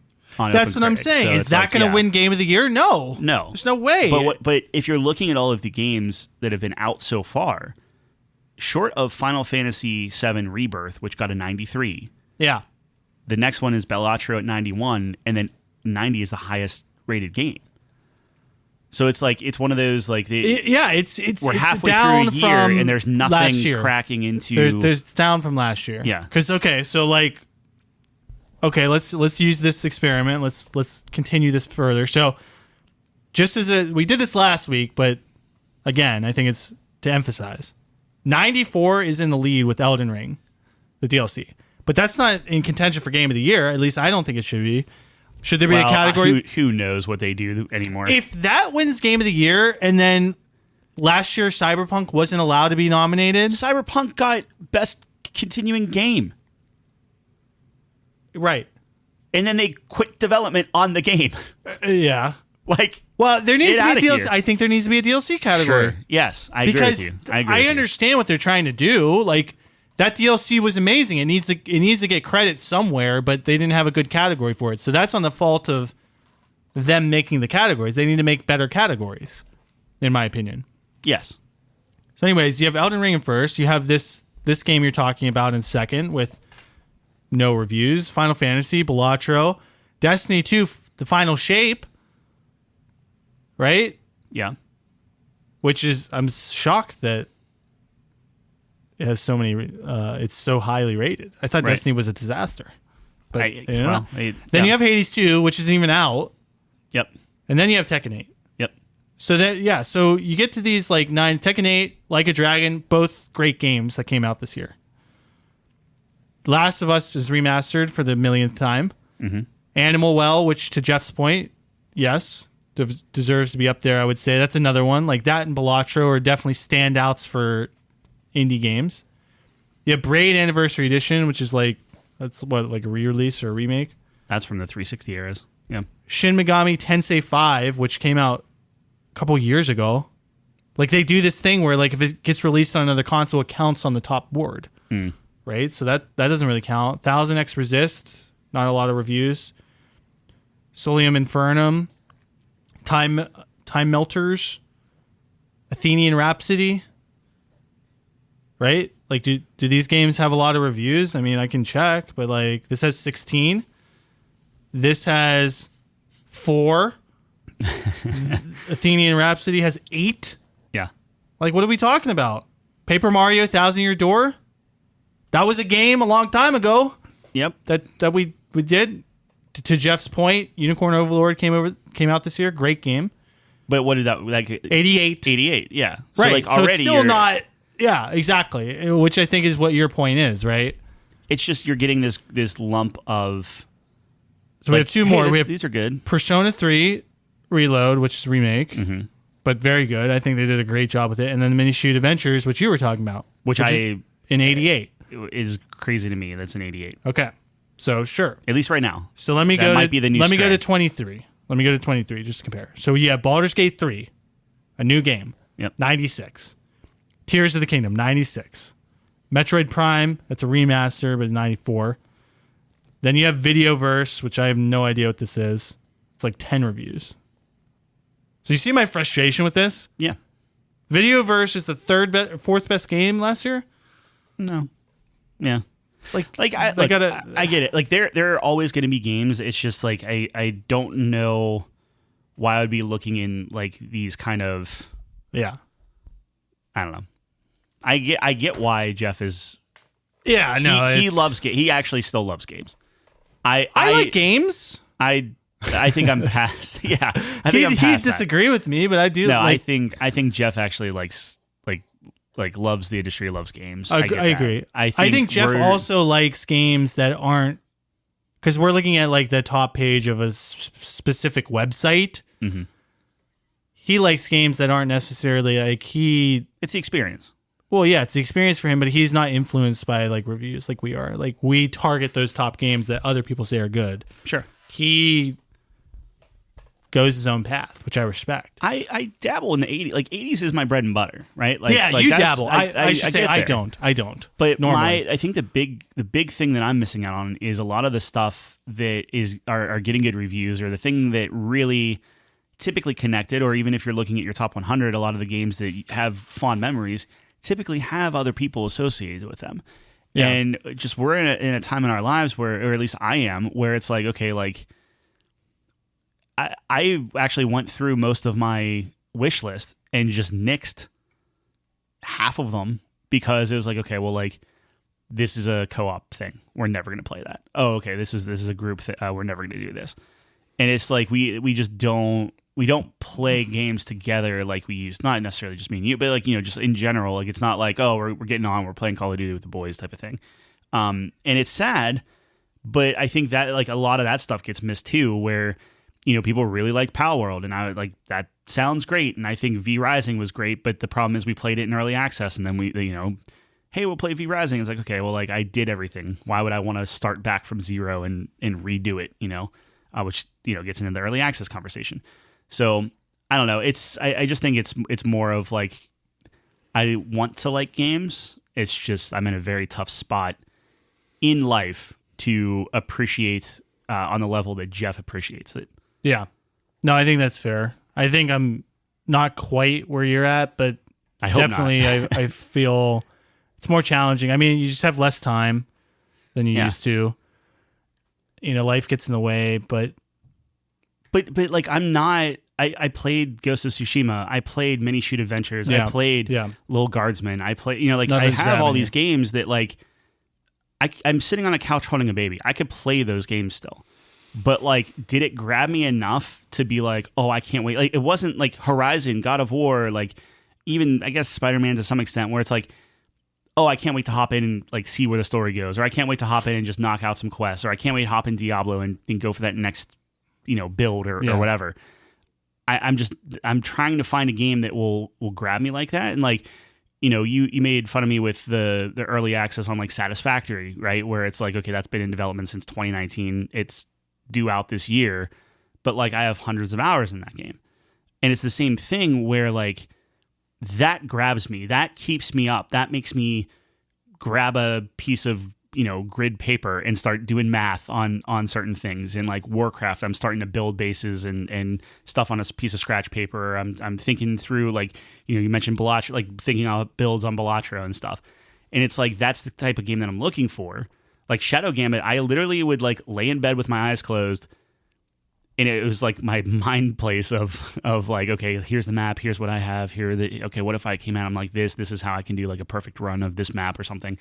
And like Neon White 2 years ago was a huge one, right? Where I was just like, I cannot put this down. I love this game. So I guess for me personally, I'm bummed that short of Tekken, which I don't want to discount, but let's be real, you and my cousin are like the only reason that's even in the conversation right now. Like, it's not the game by itself, because I would never play it by myself. But that's what you're talking about, though. Yeah. You're talking about playing with your friends, and that's part of the experience. Like, would you play Sea of Thieves the amount of hours if you didn't play with your friends? No, absolutely not. That's what I'm saying. So that's part. I don't think you should discount a game because it relies on friends for you to have that investment. I'm not discounting a game, but what I'm saying is because that aspect is few and far between, right? Like, you're not playing, like, I think we could have had fun with like Helldivers, right? Yeah. But if you're not interested in it, it's like, okay, that's completely fine. But then I don't. Well, I was scared of it didn't run well at first. Yeah, it's fine now. But and again, I've seen you guys get burned so many times where it's like, it's like $40. But I always have my game too. I think that's the thing, is like every year, and maybe I'm just I got really lucky, or maybe I got spoiled or whatever, or maybe I was just in a different headspace. But I always had like that multiplayer game, and typically it was Call of Duty. That's fine. And like Black Ops is coming out, maybe we'll jump on that. But I always had the multiplayer game, and then I always had that like me game where it's like, okay, like this one's just for me. I'll play this. It's just something I can kind of play for a long time, like Monster Train or Slay the Spire or different things like that. And this year, I just don't have it. So that's why I'm looking at like freaking Super Nintendo, where I'm just like, okay, like, do I go back? Do I try to find that thing on Steam Deck where it's like a time and place type of thing and stuff? And that's the thing that it's discouraging to me personally, where I'm like, I'm playing a lot of little things, like Children of the Sun I tried, and like I said, with the but it's just like, yeah, like it's not really, like I typically know if I'm going to like a game fairly quickly, you know? And then there was a new game that was, it's Black something, that they just announced the trailer, and they're like, oh, is this like a Metal Gear Solid type thing? And I'm watching it, and I'm just like, man, this doesn't look really good. Like, it's just like this, like I could just download, should I play Phantom Pain again? Like, should I pull that out and basically go through my top 25 list and make sure, hey, are these still good? Like, I don't know. I don't know what I'm trying to say. This is just therapy at this point. No, I think it's all valid. Jeff's right. He's like, you just can't be happy. And I'm like, yeah. Yikes. Like, yeah. I can't unpack that one. Well, no, I think I'm being harder and I'm not describing myself correctly. Because like I did list off, there's a handful of games I really liked this year. So I think Jeff's right in that aspect. And I wanted to point that out, that I'm like poo-pooing everything and I really shouldn't be. Well, what you were saying last week is one of the topics I don't think we ended up discussing, was like, is the collection or the availability of just like this mass amount of games, does it kill your desire to actually sit down and really dive into something? Like with Elden Ring, okay, I died 3 times to a crow or whatever. Yeah. And it's like, what am I doing? I could go play Diablo and just get that dopamine hit that I'm looking for. It's not like... And I'm not saying a game always has to be challenging. You have to overcome different things like that, because it's like you're in a different headspace when you play different games. Well, but that could be part of it, where it's like, oh, I have, what did I say? I had like 1,800 games. I have 800 games in my backlog. Why do I need to beat my head against a brick wall for 260 deaths when I have 800 other games that might, blow me whenever I'm like upset about it? Yeah. Proverbially, like, you know what I'm trying to say? Like, it's just like, it's easy. No, I agree. I think, like, think about it back in the day. If you got Elden Ring for Christmas, that's like your new game for the year. Yeah. You have to play that. Well, that's what I was talking about Chelsea. And I'm curious about, like, how much of the time when we were kids did we just play a game so much that we eventually liked it? Because we didn't have that option of so many choices, and it was either that or all your friends were playing it, so you had to play it. Yeah, right. I don't know. I think that maybe factors in. I think that's a good point. Yeah, I don't know. I think there's something there. I know I was talking about, or I guess I wasn't talking about that last week, but I wanted to. Yeah. We're spoiled. Yep. So I don't know. I think I need to be more. I try to be the positive one, but I'm failing at that right now, so I apologize. Well, hopefully, man. Look, I'll come on and be like, man, have you tried this hot game called Super Mario World? Ugh. I don't want to go back to play Super Mario World. It's fine. I got too many things. It's a perfect game. Yeah, I know you said that. That seems tough. It's when you look at games and you're like, okay, like what could you do different? Yeah. To make this game better. Yeah. There's nothing you could do. There's literally not one pixel out of place in that game. Correct. Wow. All right. Sure. I don't know. Anyway. Well, what else we got? Well, I was watching this. There was this dev update for 2XKO, which is Riot's fighting game. Oh, yeah. The terrible name. Yeah, it's really not great. Although the more you say it, you start. That's how they want to pronounce it? 2XKO? Yeah. Not 2 times? No. Huh. Or 2 cross KO? 2XKO is what everyone has been saying. Okay. Anyways, so it looks cool. Braum just got announced, I think. So that's exciting. So I guess he's the 6th champion that's going to be in the game. But I'm excited about it because, well, it's League. And secondly, it's multiplayer. Like, we can play duos. A duo fighting game? Yeah, we can play together. Oh, the like same team. Like tag it's game. A tag game, yeah. I guess you haven't seen any of it. Yeah, seen it, yeah. So the new Riot game is a 2v2 tag fighting game. It's 2D. But yeah, you can play with a friend. And I was like, oh, dude, this could be really fun for me and Tyler. So I was getting really excited about that. Yeah. And they have a play test going on at EVO that we're not going to be at because you didn't want to go with me. Yeah, exactly. So continue. Now I'm sad. Sorry. No, I'm just kidding. But they do have a playtest at the like online that you can register for. And I was thinking about this too. I was like, I think you'd be a great playtester because you're very good with the UI stuff, which I think is really good feedback, right? So like they were showing like the different character select screen into the stage screen, and I was like, I wonder. I should send you the little dev blog or whatever, or video. Yeah, I'm really curious what you think about like those transitions because they're all new and fresh, and like what would you change about them, and how do you feel about the font, and like because I think like a lot of people are gonna be playing the game and be like, oh, balance and blah blah blah, and this is too strong and that's too weak. But I think you would be a really good perspective because it's like, oh, I don't like the font. Oh, I don't like the screen shake when you go to champion select or the character screen or this animation is weird. I would love to see it. Yeah. So like, I think like maybe you should playtest, like sign up for the playtest, and then that could be cool. Dude, I sent so much feedback for Quidditch.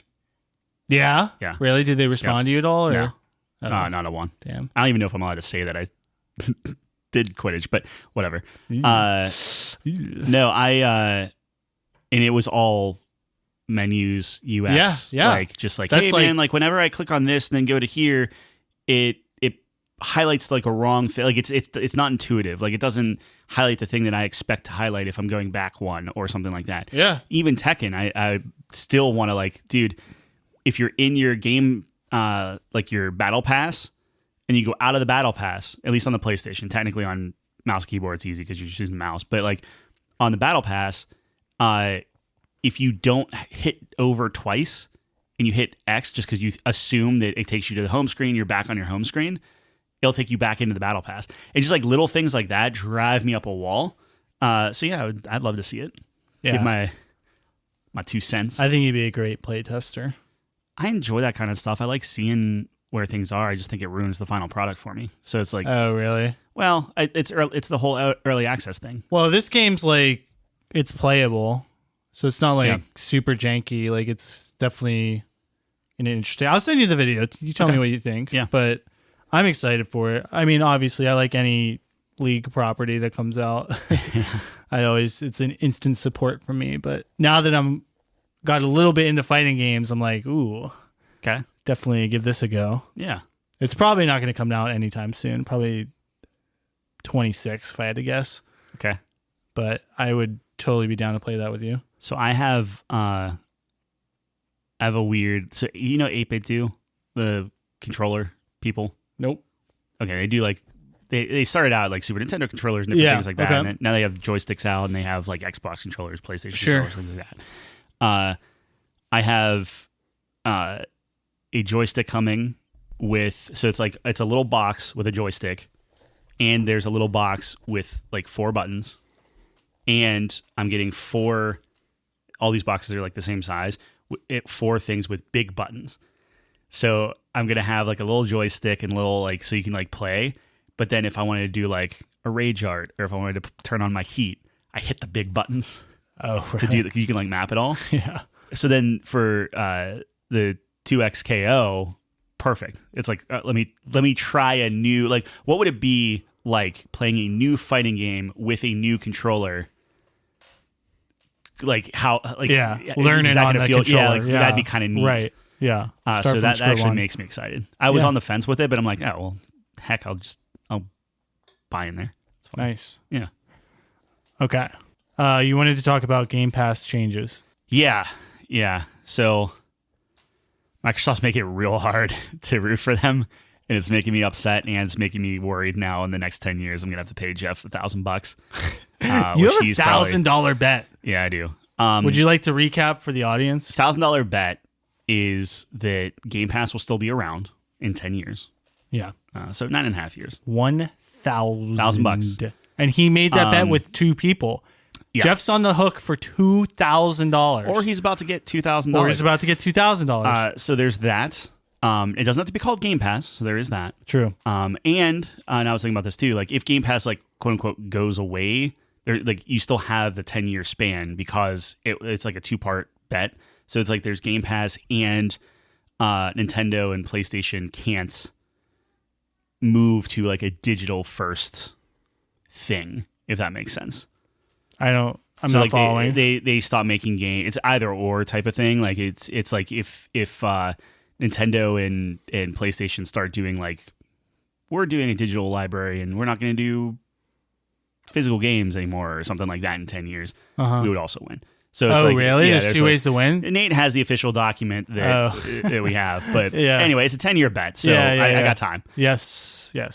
But Xbox announced that before you get your Call of Duties and everything else out, they're breaking up the Xbox Game Pass into tiers, which is interesting. So you know how PlayStation, I have notes here.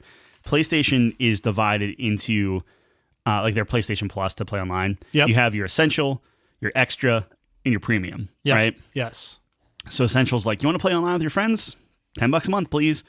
And then Essential's like, oh, we'll throw in some games. And then like, the Premium's like, oh, we'll give you streaming. Everybody loves streaming. It's like, okay, whatever, sure. Dude, all the old games that everyone wants to play is in the Premium, and I hate that. It's not even in, like, I was like, okay, like, what games can I play? Like, I was like, what Tekken games do you have in all of the Premium?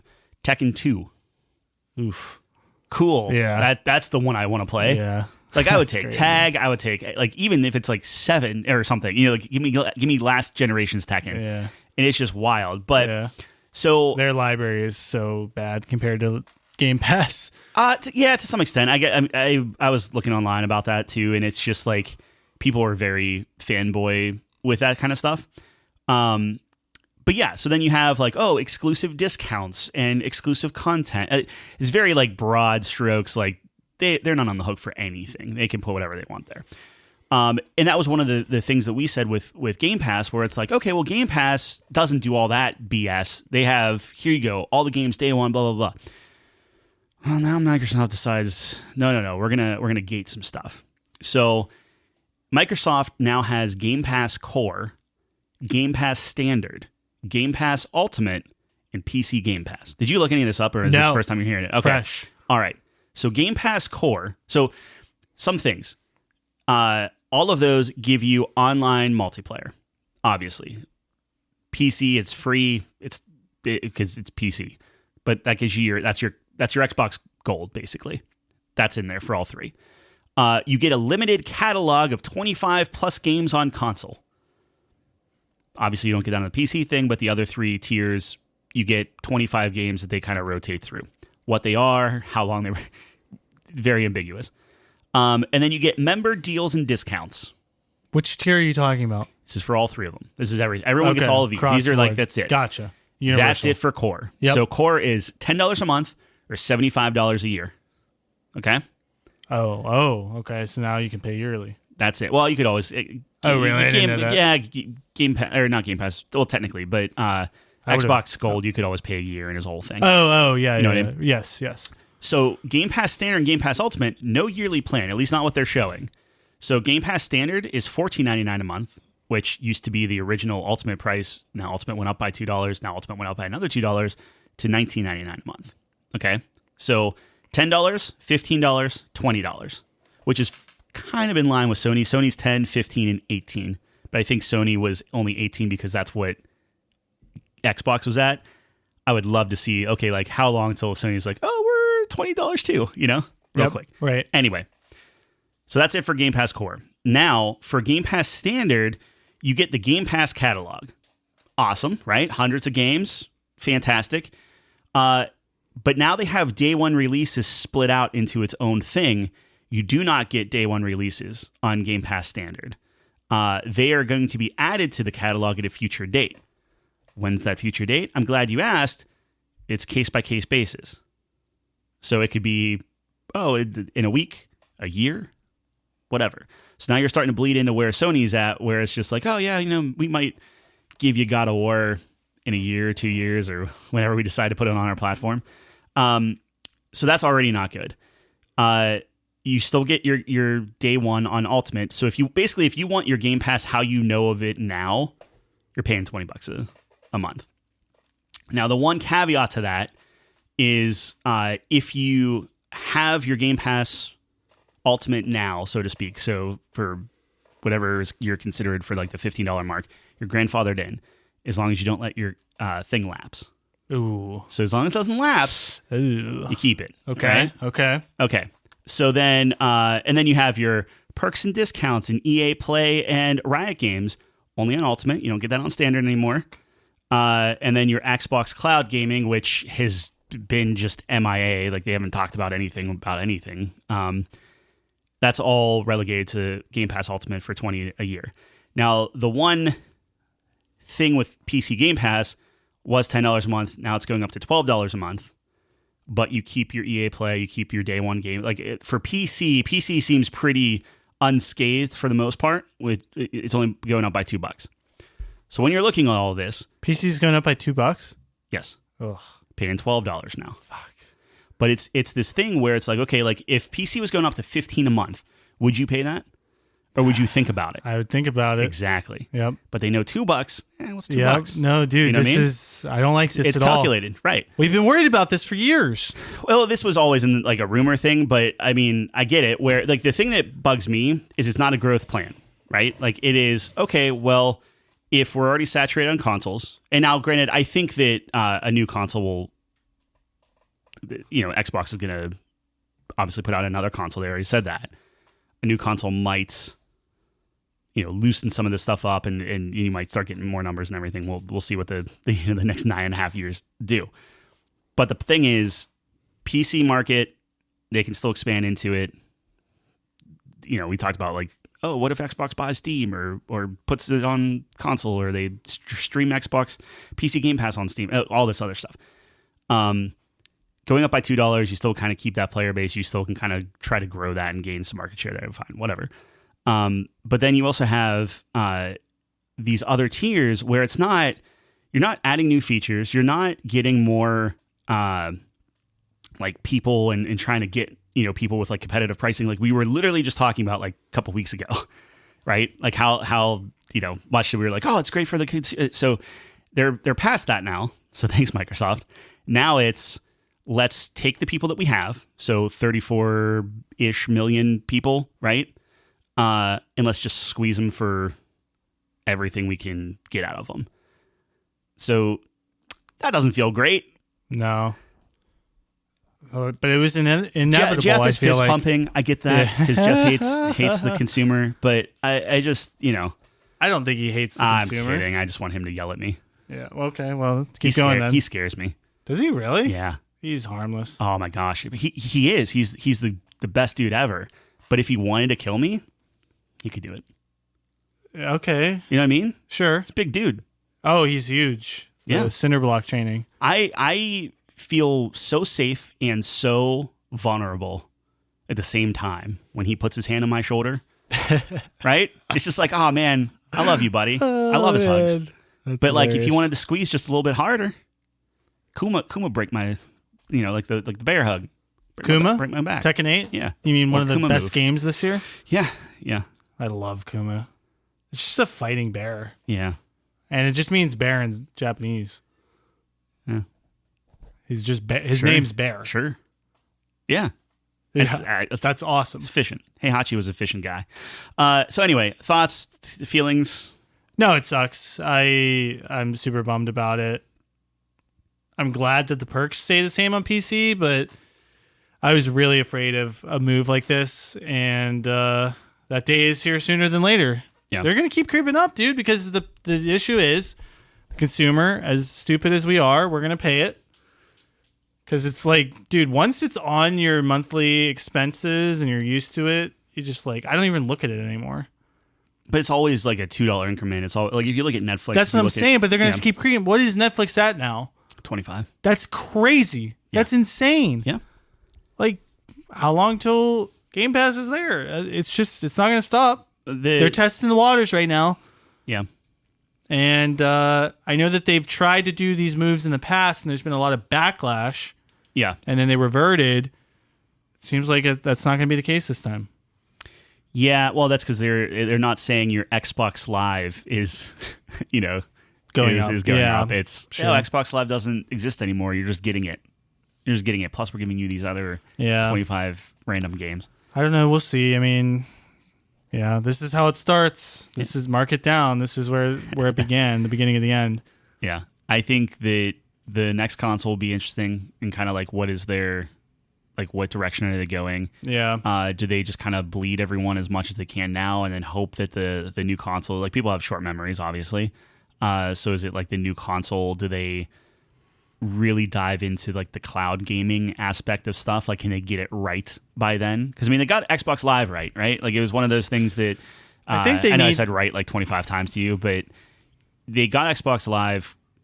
Well, no, that makes sense. They got Xbox Live right. They did it well, and they led the generation in that respect. So it's like if they can do that with cloud gaming, if they can try to unlock that, if they want to take a big swing there, and then maybe it is like, hey, we'll take a big swing, doesn't work out, now in 10 years we're dead, and hopefully it's just a couple months after, what was it, May 24th or something when we made the bet. So as long as that happens, we're good. Can you imagine May 24th, Game Pass still alive? A couple days later, May 30th, they shut down. That would be wild gosh. to watch the fireworks. Oh my goodness! And I'd be sitting there with a bucket of popcorn. Oh man. We all signed it, man. We signed. There's $2,000 on the line. Yeah. Now, granted, in 10 years, it's going to be worth like $10, but still. Yeah, I just put 100 aside. I have it I have it in my reserve. I have it marked away, and I'll just keep. No, you should put the $200 or not $2,000. You should put. Let's see. The S&P grows at an average rate of like 10% a year or something. What's the average return? You know that more than I would, buddy. So let's say it's like 10%. So you just put like, you have 10 years. So 10%, that's $1,000, right? Mm-hmm. Because you get 100 a year. Well, it's going to compound, but like just for easy math. So I have to take $1,000 and put it in the S&P 500? Yeah, you should double it by... Technically, that's incorrect because it's like, okay, let's say you get 10% the first year. Now you have $1,000, 100. Yeah. $1,100, and then 10% of that is more than just $100. So it gets, you actually probably need less than $1,000, but to be safe. Well, I got to pay capital gains, I assume, right? True. Yeah, put $1,000 in. Technically, you should have $2,000. Not to be upset about it. It's better than you're putting it in the bank. saving yourself. Yeah. So what I'm telling you is, instead of putting $2,000 aside, $1,000. Put $1,000 in the S&P. Yeah. And Uncle Sam will help you. Not Uncle Sam, but... To be clear, I only will owe $1,000. Dwayne is on the hook for the other $1,000. Oh, that's right. Yeah, I want to be... Excuse me. Yeah, put $500 I would like to be very S&P. clear. I am not giving Jeff $2,000 when Game Pass goes under. But hey, look. This obviously does not feel good. Nope. But... business be business, and I don't know. Like, what do you want me to say? That sucks. I'm not happy with that move. Jeff is. The question is, like you said, at what point do you begin to think about whether it's worth it? 15? Like, do you have a mark? 15, yeah, I mean, dude, even now I cancel it when I'm not using it, and then if you're like, oh hey, let's play this, or let's you actually do that 100%. Yeah. Oh wow, yeah. It might be active right now because I still wanted to play Senua's like Hellblade too. Yeah. I have it active all the time. Yeah, but when was the last time you played anything off of it? You know what I mean? I played Persona. Okay, that was months ago. I only need to hit, dude. As long as I hit my game count, well, I'm good. So that's the thing. And now it goes up. This is the marketing thing, and maybe they'll add the year option down the line. But when you're looking at these, and it's like, okay, $10 a month, or hey, $75 a year. Great, no problem. That's great deal. 2 games and I'm good. Well, that's for core. You're not getting your Game Pass. You're not getting I'm day one stuff. saying that's what it used to be. Right. Well, now I mean it still kind of is because it's PC, and PC hasn't really been touched. You're paying an extra $48 or $24 a year with the $2 increase. Correct. But that's 12. If you look at the that's game, 144 for the year. What do you mean? Oh, yeah. 12 right. times 12. Yeah, which is 2 games still. That's 3 games. Why is that 3? $60 a game? $70 a game, buddy. $69.99 now. Don't buddy me. Okay. Hey, buddy. They're not all 70. Like Persona wasn't 70. Well, Persona's a remake. I'm talking if you're looking at like, hey, the next Gears of War, that's gonna be $70. Yeah, okay. Call of Duty, fair. $70. Yeah. Like those are, and we're gonna get both of those. Yeah. Well, Call of Duty. So yeah, like Call of Duty. Call of Duty's coming out this year. Yeah. So I'm good. I'm good for this year. To yes. optimize, what I should do is I should cancel right now, wait for Call of Duty, and re-up it. Correct. It just seems like a lot of work. Which is what they're banking on. Yeah. Yeah, that's fine. I'm just but what I'm saying anyway, is the reason why you don't have an annual pass for Game Pass Ultimate is they're asking you to drop $240. Yeah, and that looks more scary. Right. Scarier. Yep. Is there a PC Game Pass yearly option? I don't believe so. See, I would do that in a heartbeat. Sure. Just give me a little discount, like 10 months. Maybe pay for 10 months. I'll do that in a heartbeat. And then I don't have to worry about it. And then I can hit my game criteria. But now you're making me think that I'm stupid because now I'm not canceling it when I'm not using it. Reminder of, that I'm wasting it. Yeah. So that's what I did for PlayStation. Like I'm on the hook for a year, but I did it specifically because I'm like, look, I want to play Tekken with you, but I don't know how long we're going to keep playing Tekken or anything online. And I know like it obviously fell off, but like it's intermittent or we'll randomly be like, hey, let's spar or whatever. Well, Lydia, did you see her? They did a That's what I mean. thing last night. Did you watch the direct? I didn't watch it. Okay. But I think 2 hours. Really? Yeah. Wow.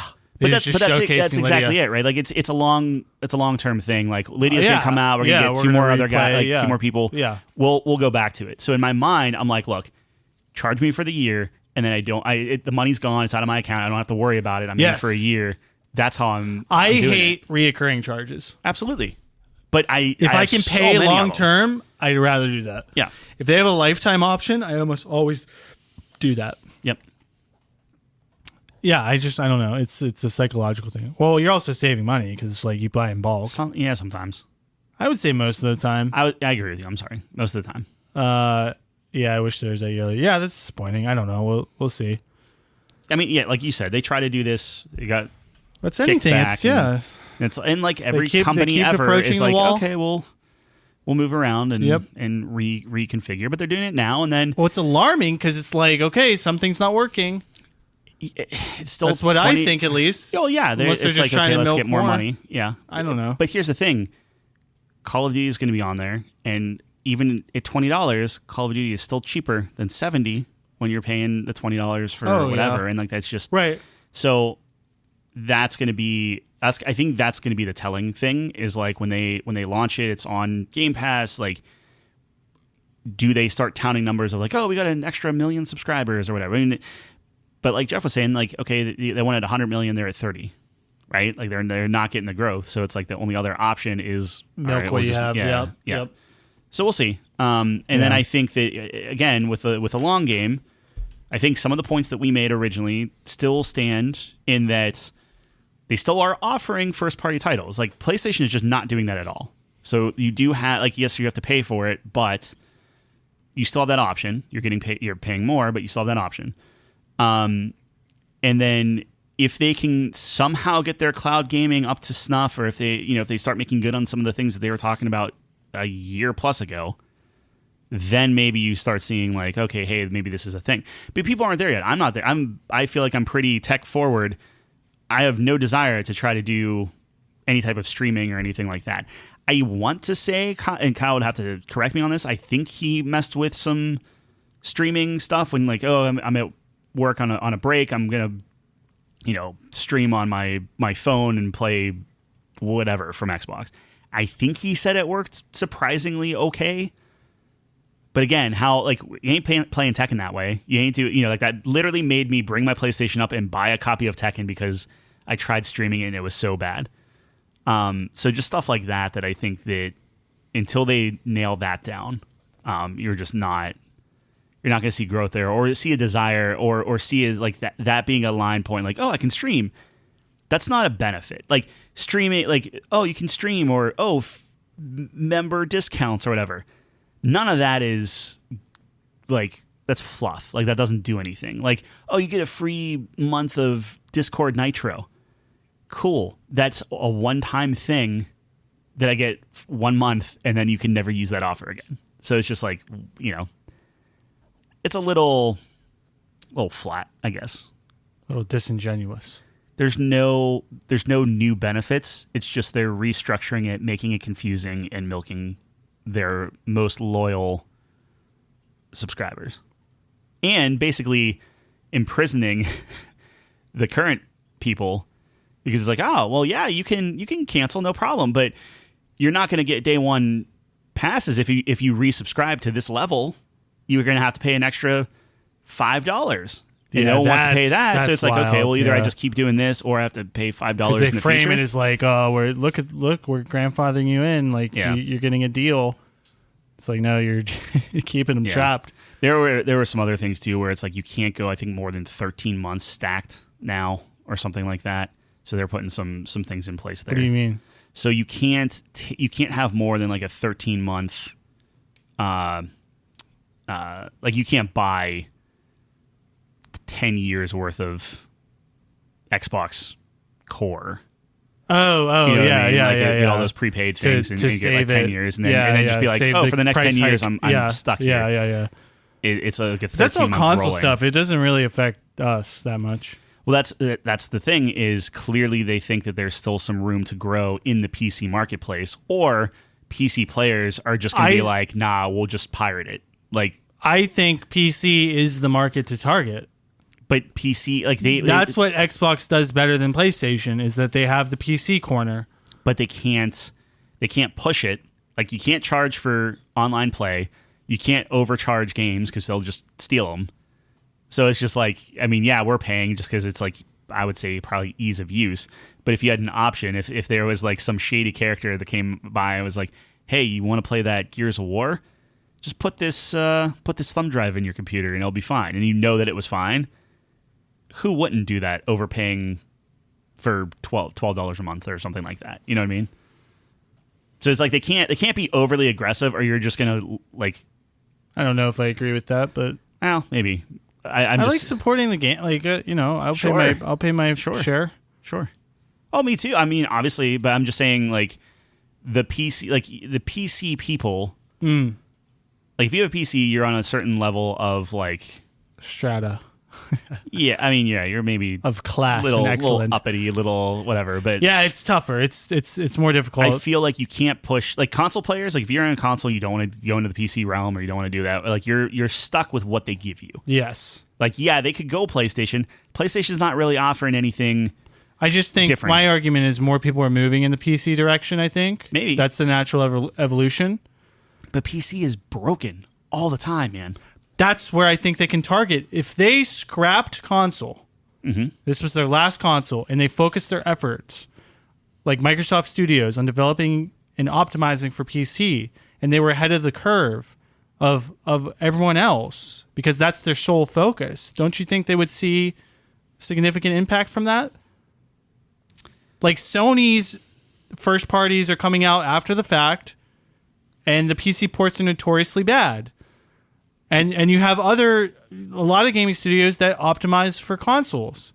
So what if Microsoft Studios set themselves apart, or Microsoft like so everything under that umbrella? Microsoft is only developing for PC. Yeah. Oh, my bet does not want you to be correct there. I don't think they would ever do that. I think they're much larger. The PC marketplace is not big enough that like you don't spend $70. I don't think so. You don't think ever? No. I think it's trending in that direction. I think more and more people are turning to that, because think about consoles are getting so expensive that you're starting to get to PC prices. Dude, yeah, but if you're in this PC world for so long, like you don't need much, right? Like, and we're getting to a point too where we're talking about like graphics and things like that. Like, if the game ran at 60, like if it was just like a locked 60, I could overlook a lot of graphical things coming from the PC if it was this ease of use thing.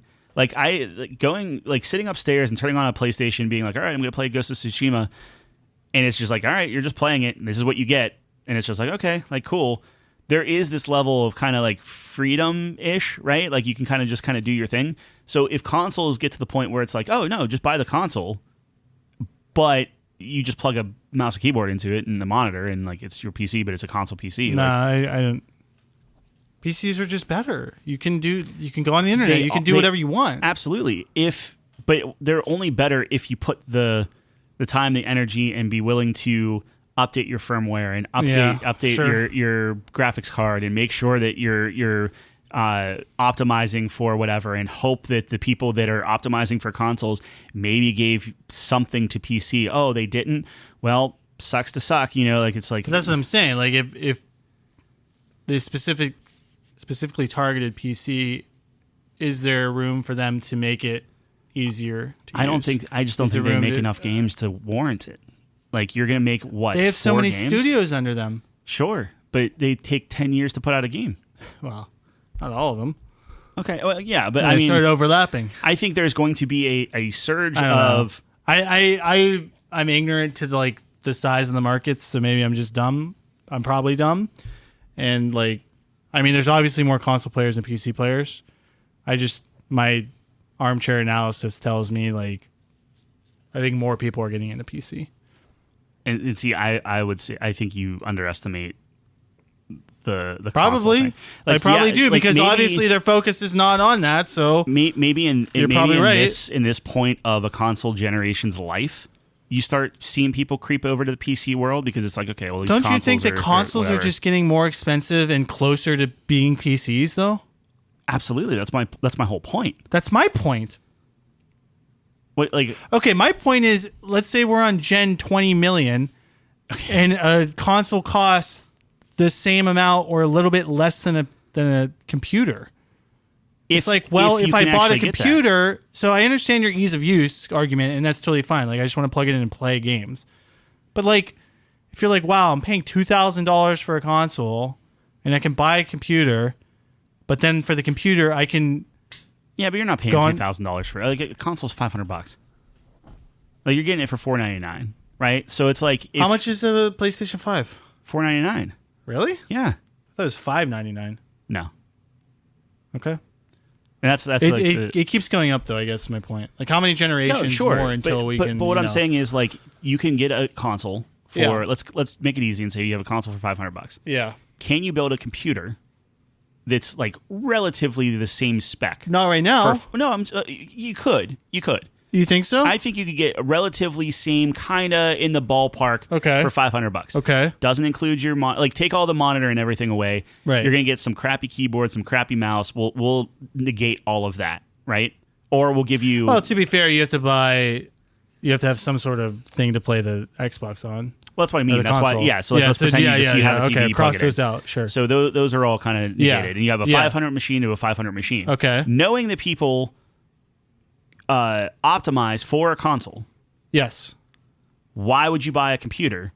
Because the 9 times out of 10, the reason why a computer is better is because you get a much better system that just brute forces its way, and it's here, everything's 4K. You don't have to compromise. Here you go. Here's increased frame rates and things like that. Yeah. But for cost to performance, if you're spending $500 on a console versus $500 on a PC, the console is going to be a tighter, more buttoned up experience. Agreed. Usually. Agreed.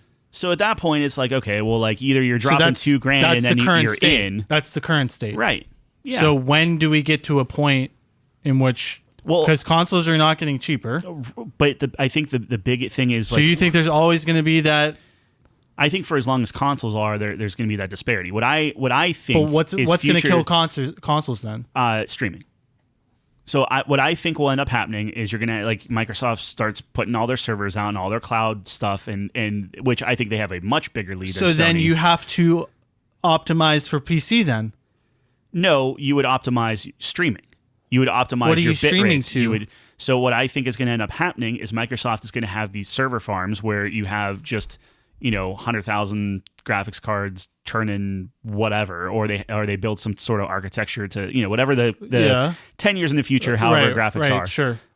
If you're looking at like the ARM stuff, if you're looking at Apple Silicon, if you're looking at all the kind of tiny chips with here's the graphic and the RAM and the all on one little chip, and it's I was saying my laptop, my MacBook Air is the best machine I ever had. It's an amazing machine, and Kyle was just saying that the Surface is even better than that. So it's it's getting there, and Microsoft owns the Surface, so like there's already kind of those things in there. If the next consoles pull those chips in, or if they pull the chip in and then put a graphics card on top of it. What are you playing on? I'm confused. So what I'm saying is, sorry, I'm rambling.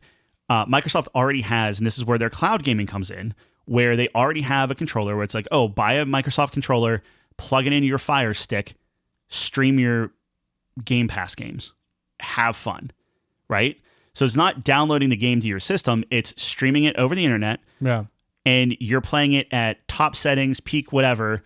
It's if Microsoft can just solve that compression thing. Like, I don't know if you ever watched Silicon Valley, how he like came up with, hey, nope. we unlocked it. This is it. Yep. If they can just solve the compression, if they can make it look good and responsive and things like that, if they can get that right, they unlock everything. Yep. Console, you don't need a console.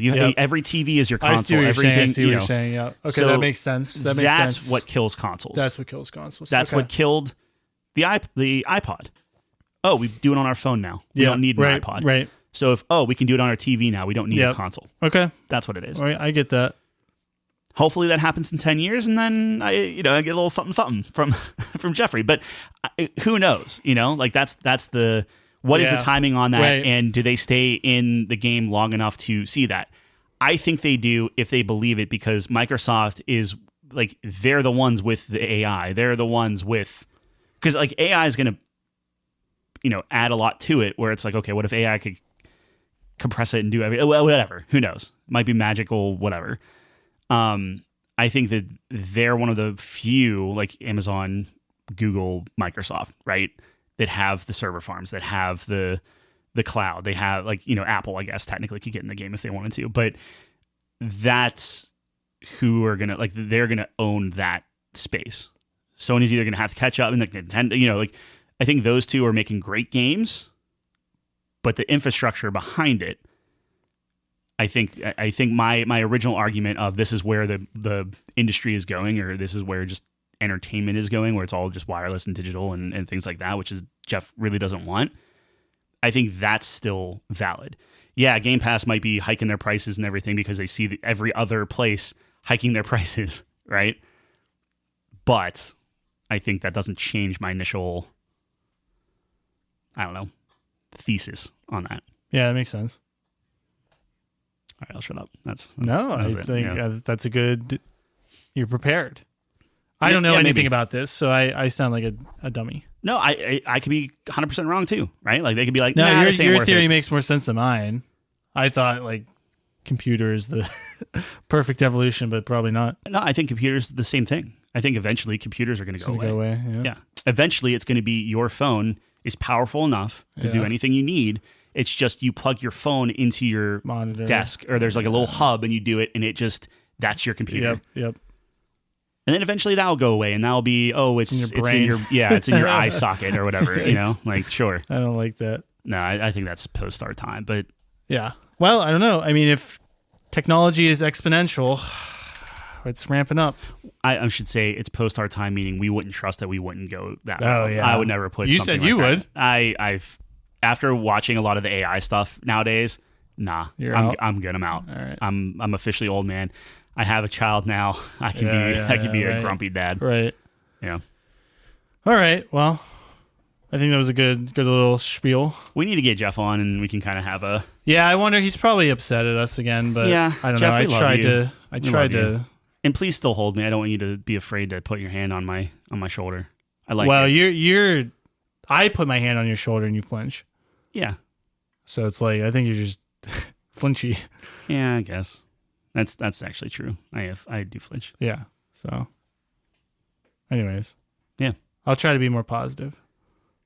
I'm super excited to play some old Super Nintendo games. I'm gonna have my thoughts on Zelda and Metroid next week. Probably not next week. All right. Because I don't know when it. You're not a man of your word. I don't know when it gets here. Next week. Next 2 week, weeks. 2 weeks. I'll give 2 weeks. Definitely. 2 weeks, definitely. All right. That's all we got. If you made it this far, we appreciate you. Check us out, couchcompany.games. And we're going to see you same time, same place next week. Thanks for joining us on the couch. Peace.